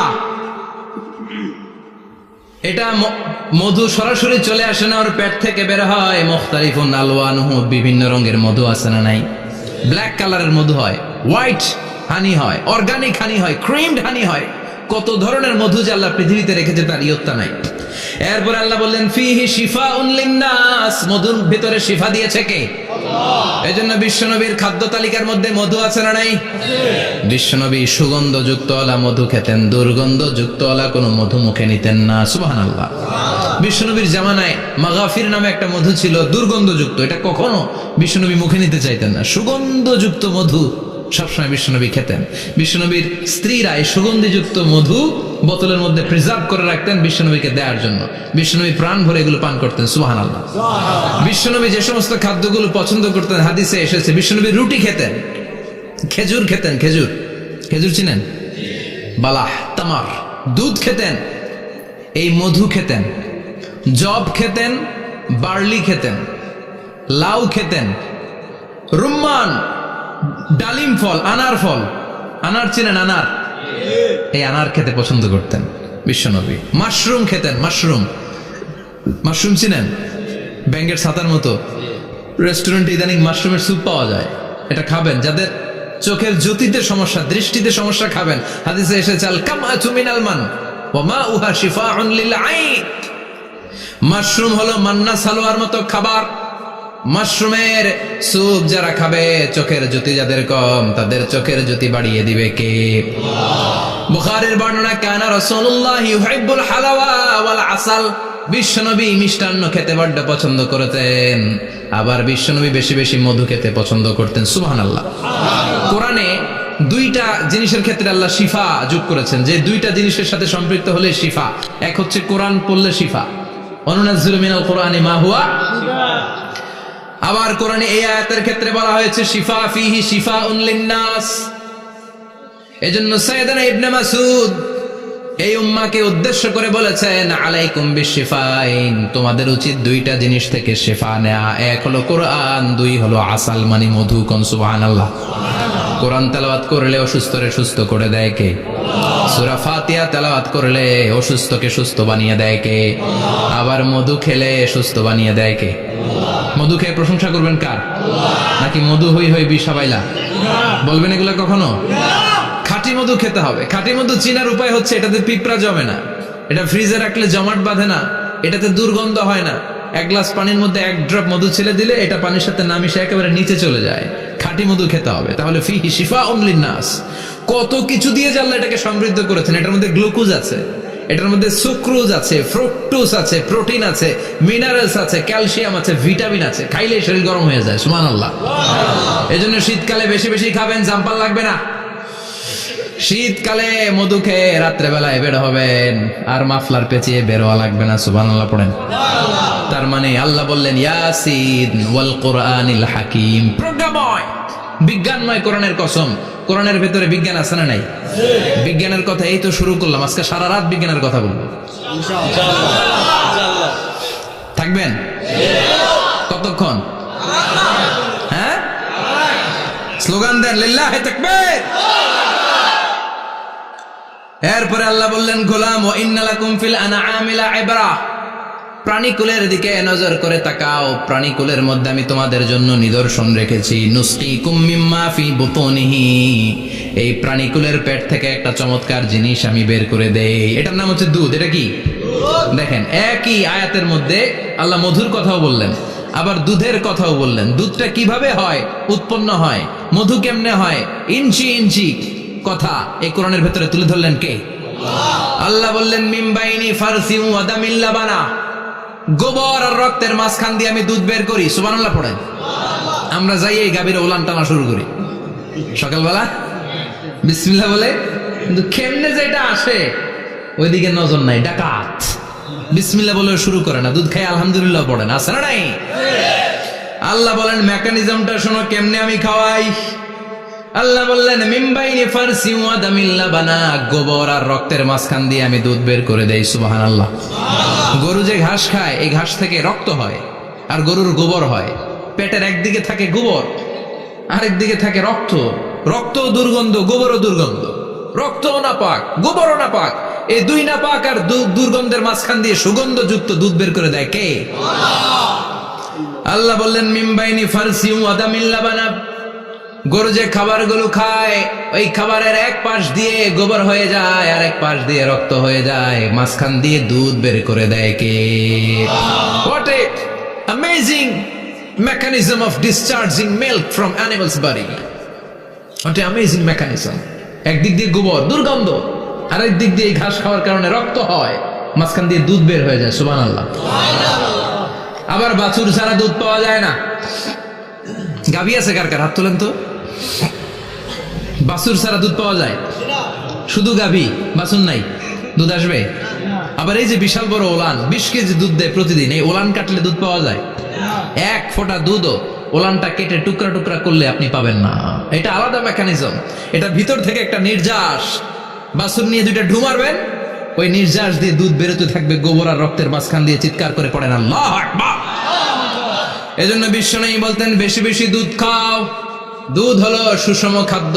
পৃথিবীতে আবিষ্কৃত যত খাবার আছে, দুধের চাইতে ভালো খাবার আছে নাকি? কথা কন। মানুষ পানি খেয়ে 3-4 দিন বাঁচে জানেন, আর পানির মধ্যে লবণ দিলে 7-8 দিন বাঁচতে পারবেন। আর দুধ পাইলে আজীবন বাঁচবেন। দুধ খেয়ে যদি হজম করতে পারেন, দুধ খেয়ে হজম করতে পারলে আজীবন বেঁচে যাবেন। সুষম খাদ্য। বিশ্বনবী যে রাতে মেরাজে যাবেন, সিদরাতুল মুনতাহা পার হওয়ার পরে বিশ্বনবীর পরীক্ষা শুরু হলো। বিশ্বনবীকে বুখারীর বর্ণনা 3টা গ্লাস দেয়া হলো। কাদাহ ফিহি লাবান, এক গ্লাসের মধ্যে দুধ ছিল। ওয়া কাদাহ ফিহি আসাল, আর এক গ্লাসের মধ্যে ছিল মধু। আর এক গ্লাসের মধ্যে ছিল মদ। কাদাহুন ফিহি খামার। বিশ্বনবীকে 3টা গ্লাস দিয়ে বলা হলো নবী চুজ করেন কোনটা নেবেন। এক গ্লাসে মধু, আর এক গ্লাসে দুধ, আর এক গ্লাসের মধ্যে বিশ্বনবীকে দেয়া হলো মদ। বিশ্বনবী বললেন যে এই গ্লাসের ভেতরে দুধ আছে, আমি ওই পেয়ালাটা নিলাম। সাইয়েদনা জিবরাইল বললেন ইয়া রাসূলুল্লাহ আখাস্তাল ফিতরা, আপনি যেমন নিছেন তেমন। সুবহানাল্লাহ কইবেন না? বিশ্বনবী দুধ খেতে পছন্দ করতেন। আর বিশ্বনবী বলতেন আলাইকুম বি আলবানিল বাকার, বেশি বেশি গরুর দুধ খাবা। ফাইন্নাহা তুরাম্মু মিনাল আশজার, কেননা এটা সবুজ লতা পাতা ঘাস পাতার নির্যাস। গরু কি খায়? ঘাস খায় না? এই ঘাসের নির্যাস হচ্ছে দুধ। বিশ্বনবী বলতেন বেশি বেশি দুধ খাবা। ফিহি শিফা, এর মধ্যে শিফা আছে। ফি লাবানিহা শিফা ও লুহুমিহা দা, গরুর দুধে আছে শিফা, গরুর গোশতের মধ্যে আছে রোগ। সুবহানাল্লাহ। কত বড় ফিলোসোফার বিশ্বনবী। বিশ্বনবী বলে গিয়েছেন গরুর দুধ বেশি খাও, কিন্তু গোশ বেশি খাইও না। আর আমরা গরুর গোশ পাইলে কোপায় ফেলাই। সাদা ভাত আর ঝাল গরুর মাংস যদি হয়, ওই যে অনেকের জিহ্বায় পানি চলে আসছে। সুবহানাল্লাহ কইবেন না? বিশ্বনবী বলতেন দুধ খাও, গোশ খাইও কম। গরুর গোশত কম খাবা, গরুর দুধ বেশি খাবা। সুস্থ রাখবে কে? আল্লাহ। আবার বিশ্বনবী মায়েদেরকে বলেছেন ও মায়েরা, সন্তান হওয়ার পরে 2 বছর দুধ খাও। আল্লাহু আকবার। والوالدات يرضعن أولادهن حولين كاملين لمن أراد أن يتم الرضاعة। সন্তান যারা পেয়েছো মায়েরা বোনেরা, 2 বছর দুধ খাও। সন্তানকে সুস্থ রাখবে কে? আল্লাহ। বাচ্চা ডেলিভারির পরপরই আল্লাহ তাআলা মায়ের বুকে একটা দুধ দেয়, এটাকে বলে শাল দুধ। এটা হচ্ছে বাচ্চার জীবনের প্রথম প্রাকৃতিক টিকা। সুবহানাল্লাহ কয় না? এটা বেবির জীবনে ন্যাচারাল প্রাকৃতিক টিকা, প্রতিষেধক আল্লাহ দিয়ে দিয়েছে। আপনার বাচ্চাকে টিকা দিন, স্লোগান আছে না? 5টা-7টা টিকা দেওয়া লাগে। প্রথম টিকাটা আল্লাহ নিজেই ফ্রি দিয়ে দিছে। এটা শাল দুধের ভেতরে পাওয়া যায়। এজন্য বাচ্চাকে শাল দুধ খাওয়াতে হবে। তার ব্রেনের গ্রোথ হবে, সে শক্তিশালী হবে, সে দেশপ্রেমিক হবে, সে আল্লাহওয়ালা হবে। চিল্লা এখন ঠিক কিনা? যে মায়েরা বাচ্চারে দুধ খাওয়ায়, ওই বাচ্চারা মায়েরে ভালোবাসে বেশি। আর যেই মা গুলো বাচ্চারে দুধ না খাওয়ায় আর ডানু খাওয়ায়, আর কি কি আছে? হরলিক্স আর সিরালেক, কমপ্লেট। যারা এগুলো খাওয়াবে, ডানু খাওয়াবে, যারা ল্যাকটোজেন খাওয়ায়, যারা বুকের দুধ খাওয়াতে চায় না কোনো কারণ ছাড়া, 2 বছর বাচ্চারে দুধ দিতে চায় না, এই বাচ্চাগুলো বড় হলে ওই মারে বৃদ্ধাশ্রমে দিয়ে আসবে। কথা কন, কথা কন। এজন্য মায়েরা, বোনেরা, সন্তান হলেই তাকে বুকের দুধ দিয়ে আল্লাহর পক্ষ থেকে যে টিকাটা, এই টিকাটা পেটের ভেতরে ঢুকাই দিতে হবে। চিল্লা এখন ঠিক কিনা? এটা হচ্ছে ন্যাচারাল টিকা। এজন্য আল্লাহ বললেন ইয়াসিন ওয়াল কোরআনিল হাকিম। ইয়াসিন, বিজ্ঞানময় কোরআনের শপথ। কোরআনের মধ্যে বিজ্ঞান আছে না নাই? অভাব নাই। কয়টা শুনবেন? আল্লাহ কসমোলজির কথা বলেছে, অ্যাস্ট্রোলজি কথা। কসমোলজি হচ্ছে সৃষ্টি তত্ত্ব। কসমোলজি কি? সবাই বলেন কসমোলজি কি? আল্লাহ বললেন আওয়ালাম ইয়ারাল্লাযীনা কাফারু আন্নাস সামাওয়াতি ওয়াল আরদা কানাতা রাতকান ফাফাতাকনাহুমা। কাফেররা কি দেখে না মহাবিশ্বের সব কিছু একসাথে মিলে ঝিলে ছিল, বিশাল এক বিস্ফোরণের মাধ্যমে আমি মহাবিশ্ব তৈরি করেছি। সুবহানাল্লাহ। আদিতে, শুরুতে কিন্তু সব আকাশ, বাতাস, জমিন, চন্দ্র, সূর্য, নক্ষত্র গ্রহ, নীহারিকা পুঞ্জ, গ্যালাক্সি, ব্ল্যাক হোল সবকিছু মিলেমিশে একসাথে ছিল। এটার ঘনত্ব ছিল খুব বেশি। মহাবিশ্বের সবকিছু ছিল একটা বিন্দু। এটাকে বিজ্ঞানীরা নাম দিয়েছে দ্য সিঙ্গুলারিটি, মহা একত্ব। এরপর একটা প্রচন্ড বিস্ফোরণের মধ্য দিয়ে মহাবিশ্ব সৃষ্টি হয়েছে। এটার ওরা নাম দিয়েছে বিগ ব্যাং থিওরি। কি নাম? স্টিফেন হকিং মারা গেছে না গত বছর নাকি? হ্যাঁ, বছর খানিক আগে মারা গিয়েছে। সবচেয়ে বড় পদার্থবিজ্ঞানী ছিল। সে একটা বই লিখেছে, from the brief history of time, a brief history of time from big bang two black hole. সেখানে সে প্রমাণ করেছে কোরআনের এই আয়াত, কানাত রাতকান, মহাবিশ্বের সবকিছু একটা বিন্দু ছিল। চাঁদ, সূর্য, গ্রহ, তারা সব কি ছিল? কথা বলেন, সবাই বলেন। একটা মাত্র বিন্দু ছিল। আল্লাহ বলেন, don't the disbeliever observe that the heavens and earth were joined together, then I separated with a gigantic sound, explosion. সব একসাথে ছিল, চাঁদ, তারা, আকাশ, নদী, নালা সব একসাথে। তারপরে একটা বিকট বিস্ফোরণের মধ্য দিয়ে পৃথিবী হয়েছে, এ চাঁদ হয়েছে, চন্দ্র হয়েছে, সূর্য হয়েছে, মহাবিশ্বের সবকিছু এই মহাবিস্ফোরণের মধ্য দিয়ে হয়েছে। চিৎকার করে পড়েন আল্লাহু আকবার। এই যে ছোট্ট পৃথিবীতে আমরা বসে আছি, এই পৃথিবীর চেয়ে সূর্য 13 লক্ষ গুণ বড়। চিল্লায় পড়েন আল্লাহু আকবার। এটা কি বাড়ির কাছের কথা? 13 লক্ষ গুণ বড়, কল্পনা করা যায়? তার মানে কি সূর্যই সবচেয়ে বড়? না, সূর্যের চেয়ে অনেক বড় বড় তারা আছে। ব্যাটেলজিউস নামে একটা তারা আছে মহাকাশে, যেটা যে সূর্য পৃথিবীর চেয়ে 13 লক্ষ গুণ বড়। এই ব্যাটেলজিউস তারা সূর্যের চেয়ে 33 কোটি গুণ বড়। এই ব্যাটেলজিউস তারাটাই কি সবচেয়ে বড়? না, এর চেয়েও কত বড় তারা যে আছে কোনো হিসাব নাই। এরকম বিশাল বিশাল তারা ঘুরতে ঘুরতে মাওয়াকিউন নুজুম, ব্ল্যাক হোল নামে একটা রেঞ্জ আছে। এই রেঞ্জের মধ্যে যদি ঢুকে যায়, ছোট্ট বাচ্চার মুখে চকলেট দিলে বাচ্চা যেমনি চকলেট চুষে খেয়ে ফেলে, এই বিশাল বিশাল তারাগুলো ব্ল্যাক হোলের মধ্যে ঢুকলে এক মুহূর্তের মধ্যে নিঃশেষ হয়ে যায়। চিল্লায় পড়েন আল্লাহু আকবার। এজন্য আল্লাহ বললেন, ফালা উকসিমু বিমাওয়াকিউন নুজুম, এই তারকা নিঃশেষ হওয়ার যে জায়গাটা, এই জায়গার কসম আমি কোরআনের মধ্যে খেলাম। এই ব্ল্যাক হোলের রেঞ্জের ভেতরে তারা আসলে মুহূর্তের মধ্যে নিঃশেষ বানিয়ে দেয় কে? একটা তারার চেয়ে আরেকটা তারা বড়। এরকম 1000 কোটি তারা মিলে আমাদের গ্যালাক্সি। এই গ্যালাক্সির নাম হচ্ছে মিল্কি ওয়ে। কি নাম? আমাদের গ্যালাক্সির নাম কি? সবাই বলেন তো। Milky Way. কি নাম? এরকম একটা গ্যালাক্সি না, লক্ষ কোটি গ্যালাক্সি আছে। আমাদের গ্যালাক্সির পরে সবচেয়ে কাছের গ্যালাক্সির নাম অ্যান্ড্রোমেডা। কি নাম? এই অ্যান্ড্রোমেডা গ্যালাক্সি আমাদের গ্যালাক্সি থেকে 2.5 মিলিয়ন লাইট ইয়ার দূরে, মানে 25 লক্ষ লাইট ইয়ার। সুবহানাল্লাহ কইবেন না? আলোর গতি হচ্ছে পৃথিবীতে সবচেয়ে বেশি বর্তমান সময় পর্যন্ত, জানেন? সেকেন্ডে কত মাইল? 1,86,000 মাইল। 1 সেকেন্ডে আলো ছুটে 1,86,000 মাইল বেগে। এত বেগের কোন প্লেন বা রকেট নিয়ে যদি আপনি আমাদের গ্যালাক্সি থেকে মিল্কি ওয়ে থেকে অ্যান্ড্রোমেডাতে যেতে চান, তাহলে আপনার 25 লক্ষ বছর লেগে যাবে। সুবহানাল্লাহ বাড়িতে যাই বললেন।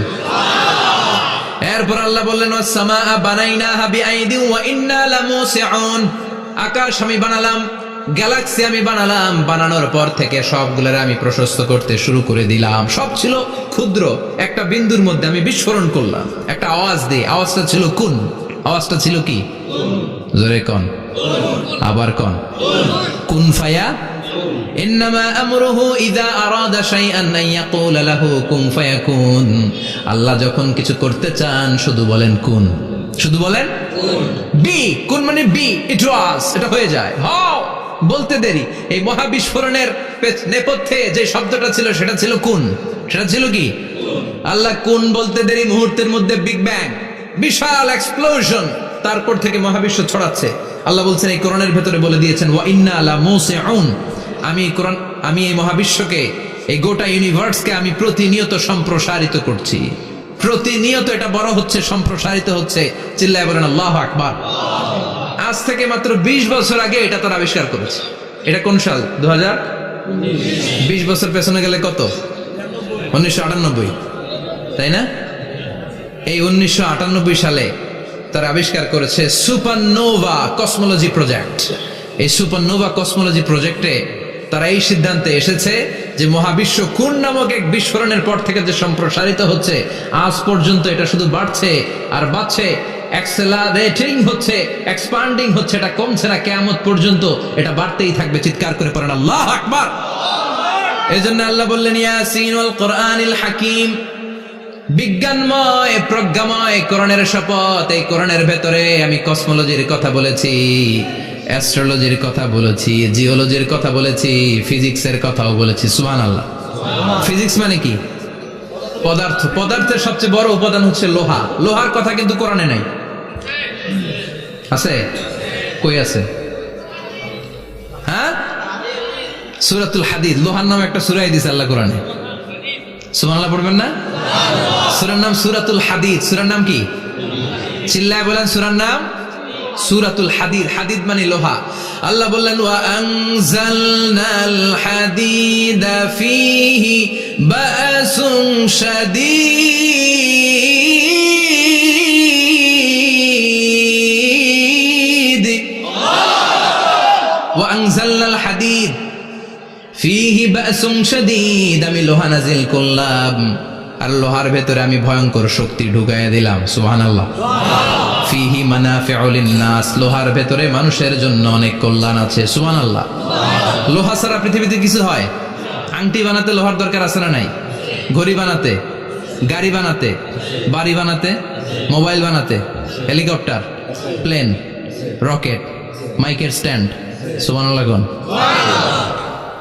এমন কোন জিনিস নাই যেটার মধ্যে লোহা লাগে না। এজন্য আল্লাহ বললেন এই লোহার নামে আমি একটা সূরা ডেডিকেট করলাম, ওয়া আনজালনাল হাদিদ ফিহি বাসুন শাদীদ। আমি লোহাকে নাজিল করেছি। আল্লাহ বলেছেন, খেয়াল করে শব্দটা শুনেন, ওয়া আনজালনাল হাদিদ, আমি লোহাকে উপর থেকে নাজিল করেছি। কি করেছি? কথা বলেন। তার মানে লোহা পৃথিবীতে ছিল না, নাজিল করছে কে? লোহা পৃথিবীতে ছিল? পৃথিবীতে ছিল? পৃথিবীতে থাকলে নাজিল করবেন কেন? এই যে কোরআনটা পৃথিবীতে আগে ছিল, নাজিল করছে কে? কোন ফেরেশতাকে দিয়ে? সাইয়েদনা জিবরাইল। কোন নবীর উপর? বিশ্বনবী মুহাম্মদুর রাসূলুল্লাহ। আল্লাহু আকবার। তার মানে ওহী পৃথিবীতে ছিল না, আল্লাহ উপর থেকে নাজিল করেছেন। নুজুল মানে উপর থেকে নিচের দিকে আসা। এই নুজুল শব্দ ব্যবহার করে আল্লাহ বললেন ওয়া আনজালনাল হাদিদ, লোহাকে আমি নাজিল করেছি। তার মানে লোহা পৃথিবীর উপাদান নয়, লোহা এসেছে উপর থেকে। কোন সুবহানাল্লাহ। বিজ্ঞানীরা, পদার্থবিদ যারা গবেষণা করে এটাই পেয়েছেন, লোহা আসলে পৃথিবীর না। লোহা পৃথিবীতে উৎপাদন করা হয় নাই। লোহার যে মলিকিউল, অণু আছে, লোহার একটা অণু তৈরি করার মতো ক্ষমতা পৃথিবীর নাই। ইভেন এই সৌরজগতের কোনো কিছু নাই। সূর্যের তাপেও লোহা তৈরি হতে পারে। লোহার ছোট্ট একটা অণু তৈরি করতে কমপক্ষে 1 কোটি ডিগ্রি সেলসিয়াস তাপের প্রয়োজন হয়। তার মানে এটা পৃথিবীর কোনো উপাদান নয়, এটা আনজালনাল হাদিদ। আল্লাহ বলেন মহাবিস্ফোরণের কারণে গলিত অন্য কোন তারার ভেতর থেকে লোহার উপাদান আমি পৃথিবীর ভিতরে এনে ঢুকিয়ে দিয়েছি। তার মানে পদার্থের কথা কোরআনে আছে না নাই? সুবহানাল্লাহ কইবেন না? এরপরে বায়োলজির কথা আছে না নাই? বায়োলজিক্যাল অ্যাসপেক্ট অফ মাউন্টেন্স, কেমন করে পাহাড়ি রেঞ্জ তৈরি হলো, আছে না নাই? ওয়াজআলনাল জিবালা আওতাদা, পাহাড়কে আমি পেরেক মেরে দিয়েছি। অমিয়া কাঠের ভেতরে যখন পেরেক মারেন, পেরেকের বেশিরভাগ অংশ কাঠের ভেতরে ঢুকে যায়, উপরে দেখা যায় সামান্য, ঠিক কিনা? তো লোহা যদি আল্লাহ পেরেক মারেন, উপরে যা দেখা যায় এটা সামান্য, আসল পাহাড় তো মাটির নিচে। সুবহানাল্লাহ কইবেন না? আসল পাহাড় কোথায়? পেরেক যদি কাঠের মধ্যে ঢুকিয়ে দেন, পুরো পেরেকটা কাঠে ঢুকে যায় না, উপরে দেখা যায় কদ্দুর? সামান্য। পাহাড়ের যা আপনি দেখেন এটা তো পেরেকের মাথা। পুরো পাহাড়টা আল্লাহ জমিনের ভেতরে গেড়ে দিয়েছেন। চিল্লায় পড়েন আল্লাহু আকবার। আবার আল্লাহ বললেন অমিনাল জিবালি জুদাদুম বিদু ওয়া হুমরুম মুখতালিফুন আলওয়ানু, আছে না নাই? ওয়া গারাবিবু সুদ, আল্লাহ বলেন নানা রঙের পাহাড় পর্বত মহাবিশ্বে আমি তৈরি করেছি। কোন পাহাড় হচ্ছে রক্তিম বর্ণের, কোন পাহাড়কে বানিয়েছি আমি কৃষ্ণ বর্ণের, কোন পাহাড়কে বানিয়েছি আমি শুভ্র বর্ণের, কোন পাহাড়ের রং কালো, কোনটা সাদা, কোনটা নীল, আছে না নাই? মহাবিশ্ব যখন তৈরি হয়েছে, পৃথিবীর মধ্যে 7টা টেকটনিক প্লেট তৈরি হয়েছে। 7 tectonic plates create the mountain range on earth. পৃথিবীতে এই পাহাড় তৈরির কারণ হচ্ছে 7টা প্লেট। এগুলোরে 7 টেকটনিক প্লেট বলে। এই প্লেটগুলোর কারণে পৃথিবীতে এই রং বেরঙের পাহাড় তৈরি হয়েছে। কত রঙের যে পাহাড় আছে। আরব বিশ্বে পাথরের পাহাড়, বাংলাদেশে মাটির পাহাড়, ব্রুনাই, সিঙ্গাপুর, ইন্দোনেশিয়াতে যদি যান আরেক ধরনের পাহাড়। চায়নার একটা শহর আছে গানজু সিটি, কি নাম? এই গানজু সিটিতে একটা পাহাড় আছে রেইনবো মাউন্টেন। ওখানে 7 রঙের পাহাড় পাওয়া যায় এক জায়গায়। সুবহানাল্লাহ কইবেন না? রেইনবো মানে কি? রংধনু। রংধনুর কয় রং? কথা কন। ছোটবেলা আমরা মুখস্থ রাখতাম বেনিয়া সহ গলা, বেতে বেগুনি, নিতে নীল, হাতে আসমানি, শতে সাদা, হতে হলুদ, কতে কালো, লাতে লাল। সুবহানাল্লাহ নাই? মনে রাখার কি অসাধারণ পদ্ধতি। তো এই রেইনবো মাউন্টেন, রংধনুর 7 রঙের পাহাড় এক জায়গায় পাওয়া যায়। এখানে সাদা পাহাড়, এখানে সবুজ পাহাড়, এখানে নীল পাহাড়, ওখানে লাল পাহাড়, এখানে কালো পাহাড়। এই চায়নার গানজু সিটিতে আল্লাহ তাআলা 7 রঙের পাহাড় এক জায়গায় রেখেছেন। চিৎকার করে বলেন আল্লাহু আকবার। তার মানে বায়োলজির কথাও কোরআনের ভেতরে আছে না নাই? এরপর আল্লাহ বললেন কেমন করে আকাশ থেকে আমি পানি নাজিল করে, এটাও কোরআনে আছে না নাই? আমরা ছোটবেলা পড়েছি ওয়াটার সাইকেল, হাইড্রোলজিক্যাল সাইকেল। কেমন করে সূর্যের তীব্রতা সাগর থেকে পানিকে জলীয় বাষ্প করে উপসে নেয়, উপরে নিয়ে সেটাকে পুঞ্জীভূত করে দেয়, ঘনীভূত করে দেয়, মেঘ হয়ে যায়, সেখান থেকে ঝিরিঝিরি ঝিরিঝিরি বৃষ্টি পড়ে, আছে না নাই? আর ওই বৃষ্টির গান আমরা গাই, এই বৃষ্টি ভেজা রাতে তুমি চলে যেও না। ওই বৃষ্টি পেয়ে আল্লাহর কাছে দোয়া করে না? বিশ্বনবী বলেন রহমতের বৃষ্টির নিচে দাঁড়িয়ে কেউ যদি হাত তুলে দোয়া করে, ওই দোয়া কবুল করে কে? আবার আকাশের মধ্যে মেঘের ঘনঘটা দেখলে বিশ্বনবী পেরেশান হয়ে যেতেন, হয়রান হয়ে যেতেন, আর আল্লাহর কাছে বলতেন আল্লাহ এই মেঘ দিয়ে তুমি আমাদেরকে আযাব দিও না, তুমি আমাদেরকে গজব দিও না, তুমি আমাদেরকে শেষ করে দিও না, এই মেঘ থেকে তুমি আমাদেরকে রহমতের বৃষ্টি দাও। পড়ে না আমিন। বৃষ্টি দেখলে বিষ্ণু বলতেন আল্লাহুম্মা সাইয়িবান নাফিআ, ইয়া গাউসু আগিসনা গাউসান মুগীসান মারিআন মারিআন নাফিআন গায়রা দার আজিলান গায়রা আজিল। হে আল্লাহ এই বৃষ্টি থেকে তুমি ঠান্ডা রহমতের পানি দাও। কি দাও? আল্লাহ মেঘে দে পানি দে, ছায়া দে রে তুই, আল্লাহ মেঘে দে। পড়েন পড়েন, আল্লাহ মেঘে দে পানি দে, ছায়া দে রে তুই, আল্লাহ মেঘে দে। এই ওয়াটার সাইকেলের কথা আল্লাহ বলেছেন। আলাম তারা আন্নাল্লাহ ইউসজি সাহাবান।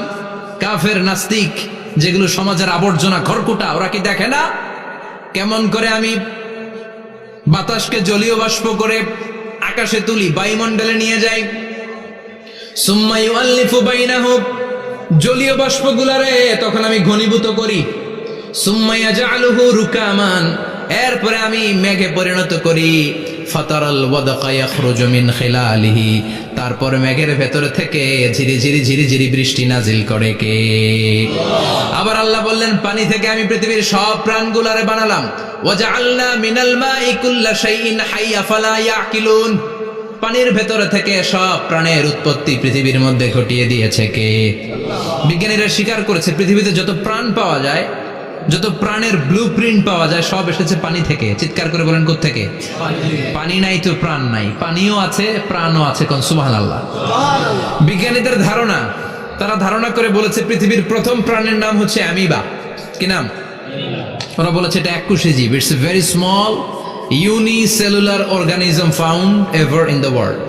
পৃথিবীতে পাওয়া প্রথম এককোষী প্রাণীর নাম হচ্ছে অ্যামিবা। এটা এসেছে শৈবালের মতো, এরপরে জুপ্লাংটন, ফাইটোপ্লাংটন, ব্যাকটেরিও প্লাংটন, একটার পর একটা স্পিসিজ প্রজাতি পৃথিবীতে ডেভেলপ করেছে। কোন সুবহানাল্লাহ। এই পানির কথা কোরআনের ভেতরে বলে দিল কে? এই জন্য আল্লাহ বললেন ওয়াল কোরআনিল হাকিম, বিজ্ঞানময় কোরআনের শপথ। এই কোরআনটা বিজ্ঞানের ঠাসা, এই কোরআন আশ্চর্যের শেষ নাই, এই কোরআন কোনোদিন পুরাতন হয় না। এই কোরআনের ভেতরে আল্লাহ দিয়েছেন হেদায়েতের মশাল, আর কোরআনটাকে বানিয়েছেন বিজ্ঞানের সুউচ্চ মিনার। জোরে কোন সুবহানাল্লাহ। তার মানে কোরআনে আমরা কি পেলাম?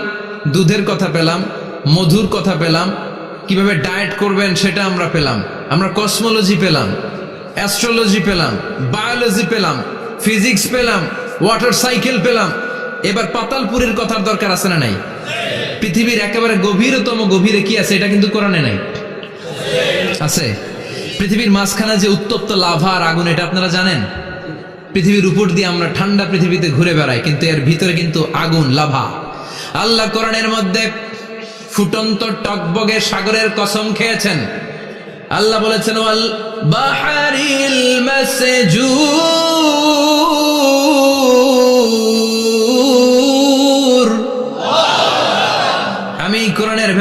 ফুটন্ত টকবগে সাগরের পানির কসম খেলাম, পড়েন সুবহানাল্লাহ। সাগরের পানির ফুটন্ত টকবগে সাগরের পানির কসম। সাগরের পানি আবার ফুটন্ত হয় কি করে? পানি কি হয়? ঠান্ডা। পানি কি? কথা বলেন। আল্লাহ পৃথিবীর ভেতরকার কথা চিন্তা করে বলেছেন ওয়াল বাহরিল মাসজুর। ইউনাইটেড স্টেটস অফ আমেরিকার নেভাল একাডেমির সায়েন্টিস্টরা এই আয়াতের উপর রিসার্চ করেছে যে সাগরের ভেতরে আবার এই ঠান্ডা পানির ভেতরে আবার উত্তপ্ত আগুনের লাভা আসলো কোত্থেকে। রিসার্চ করার জন্য তারা সাগরের ভেতরে পাইপ ঢুকিয়েছে। পাইপ ঢুকাতে ঢুকাতে অনেকগুলো লেয়ার তারা পার করেছে। রূপান্তর শিলার স্তর, পাললিক শিলার স্তর, আগ্নেয়গিরির শিলার স্তর, মার্বেল পাথরের অনেকগুলো শিলার স্তর পেরিয়ে যাওয়ার পরে তারা পাইপ ঢুকানোর পরে দেখতে পেয়েছে পাইপগুলো গলে যায়। পাইপগুলো কি হয়?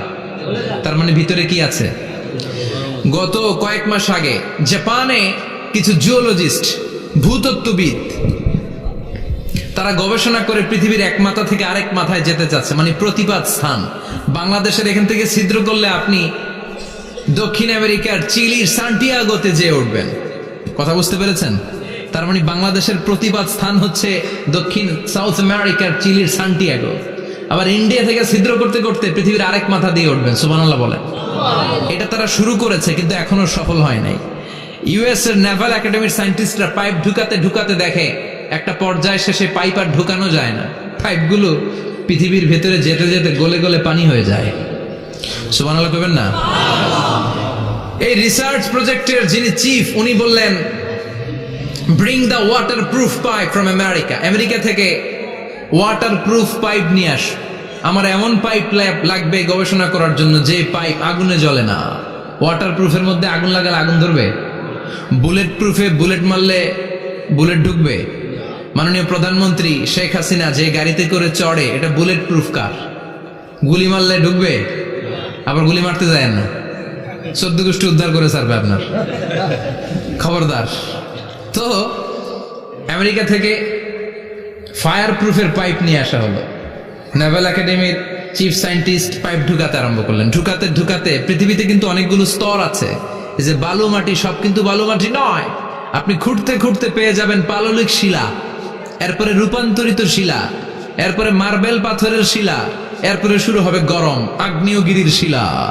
ওই শিলার ভেতরে এমন আগুন আল্লাহ রেখেছে, ওই নেভাল একাডেমির সায়েন্টিস্টরা ফায়ার প্রুফের পাইপ ঢুকাতে ঢুকাতে একটা লেভেল যাওয়ার পরে দেখে যে ফায়ার প্রুফের পাইপও গলে গলে মুহূর্তে পানি হয়ে যায়। তার মানে ভেতরে এমন আগুন আল্লাহ রেখেছে, ওই আগুনের তুলনায় পৃথিবীর আগুনের মতো নয়। ওই আগুনটাই জাহান্নামের আগুন। আবার বিজ্ঞানীরা গবেষণা করে ওই আগুনের মধ্যে মানুষের চিৎকার শুনেছে। এজন্য হাদিসে এসেছে আল্লাহর ওলিরা, মুমিন বান্দারা মারা গেলে তাদের রূহগুলো আকাশে চলে যায়, ইল্লিনে চলে যায়। আর কাফের মুশরিক আর নাস্তিক গুলো মারা গেলে তাদের আত্মাগুলো পৃথিবীর মাঝখানে সিজ্জিনে চলে যায়। ওই সিজ্জিনের ভেতরে আগুন আছে না নাই? চিল্লায় বলেন। তার মানে পাতালপুরীর কথাও আছে, সাগরের কথাও আছে, আকাশের কথাও আছে। কেমন করে দুনিয়াতে আমরা আসলাম সেটাও আছে। এমব্রয়োলজি, ভ্রূণ তত্ত্বের কথা কোরআনে আছে না নাই? পৃথিবীতে আল্লাহ কয়েক সিস্টেমে মানুষ বানালেন। সৈয়দনা আদমকে বানালেন, মাও নাই বাবাও নাই। সৈয়দনা আদম আলাইহিস সালামের বাবার নাম কি? মায়ের নাম কি? মাও নাই বাবাও নাই। আবার সৈয়দনা ঈসা আলাইহিস সালামকে আল্লাহ তৈরি করলেন, শুধু মা আছে বাবা নাই। আবার আমাদের সবাইকে আল্লাহ বানালেন, মাও আছে বাবাও আছে, ঠিক কিনা? এরপরে ছোট্ট 1 ফোঁটা নাপাক থেকে আল্লাহ আমাদেরকে বানালেন। এই 1 ফোঁটা বীর্যের মধ্যে যে প্রাণ আছে, এটা দুজন বিজ্ঞানী আবিষ্কার করেছে। লিয়েন হুক মাইক্রোস্কোপ যন্ত্র দিয়ে তারা বীর্যের মধ্যে, স্পার্ম ড্রপের মধ্যে গবেষণা করে পেয়েছে যে ওখানে কি যেন নড়ে। ওই 1 ফোঁটা ড্রপের মধ্যে কি যেন নড়ে। সেখান থেকে ওরা আবিষ্কার করেছে এই স্পার্মের ভেতরে, শুক্রাণুর ভেতরে প্রাণের অস্তিত্ব আছে। 1 ফোঁটা স্পার্মে, 1 ফোঁটা বীর্যের মধ্যে 20 কোটি যদি শুক্রাণু না থাকে, ওই স্পার্ম থেকে আল্লাহ বেবি দেয় না, সন্তান দেয় না। সুবহানাল্লাহ কোন? এজন্য আল্লাহ বললেন হাল আতা আলাল ইনসানি হিনুম মিনাদ দাহরি লাম ইয়াকুন শাইআম মাযকুরা। ও মানুষ, কেন এত অহংকার করো? নজর করে তোমার জীবনের শুরুটার দিকে একটু তাকাও। কি ঝিলা তুমি? 1 ফোঁটা নাপাক পানি, একটা স্পার্ম ড্রপ থেকে এসেছো। ইয়াখরুজু মিন বাইনিস সুলবি ওয়াত তারায়েব। বাবার পৃষ্ঠদেশ থেকে মায়ের গর্ভদেশের মধ্যে তোমাকে নিয়ে গেল কে? সেখান থেকে ফি যুলুমাতিন সালাস, 3টা প্যাকেট দিয়ে মায়ের পেটের মধ্যে তোমাকে প্রিজার্ভ করলো কে? আল্লাহ প্রত্যেকটা স্টেজ কোরআনে বলে দিয়েছেন। ফি যুলুমাতিন সালাস, 3টা অন্ধকার প্রকোষ্ঠে আল্লাহ আমাদেরকে প্রিজার্ভ করেছেন।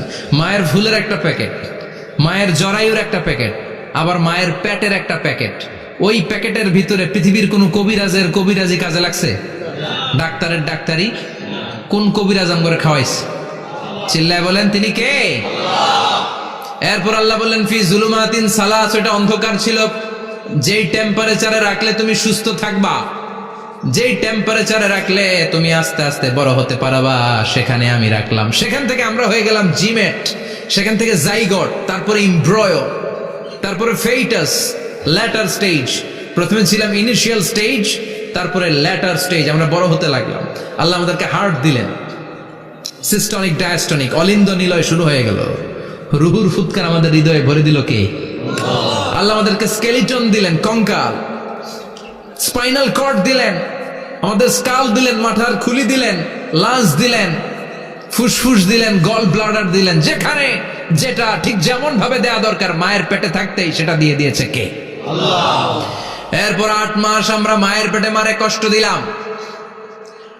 ওই মুহূর্তে আমার মা আমার জন্য যতটা কষ্ট করেছে পৃথিবীর কেউ ওই খবর রাখে না। জোরে কোন ঠিক কিনা? বোঝা হয়ে গিয়েছিলাম, একটা বস্তা। আমরা প্রত্যেকে মায়ের পেটে ছিলাম একটা কি? এই বস্তা নিয়ে আমার মা খেতে যেত, ঘুমাতে যেত। এই বস্তাটা পেটে করে আমার মা রান্নাঘরে রান্না করত, একদিনও রান্না বন্ধ হয় নাই। এই বস্তাটা নিয়ে আমার মা টয়লেটে যেয়ে বসতে পারতো না। 8 মাস এরকম কষ্ট করেছে। এজন্য মায়ের মনে কষ্ট দিলে আল্লাহর আরশ কেঁপে যায়। মায়ের কাছ থেকে দোয়া নেওয়ার দরকার আছে না নাই? মায়ের মনে কষ্ট দিবেন? মায়ের সাথে বেয়াদবি করবা কেউ? মায়ের থেকে দোয়া নেওয়ার দরকার আছে না নাই? মা যার নাই সে জানে মা না থাকার কি জ্বালা। চিল্লা এখন ঠিক কিনা? যখন রাত্রি নিঝুম, এই চোখে ঘুম, একলা শূন্য ঘরে, তোমায় মনে পড়ে মাগো, তোমায় মনে পড়ে।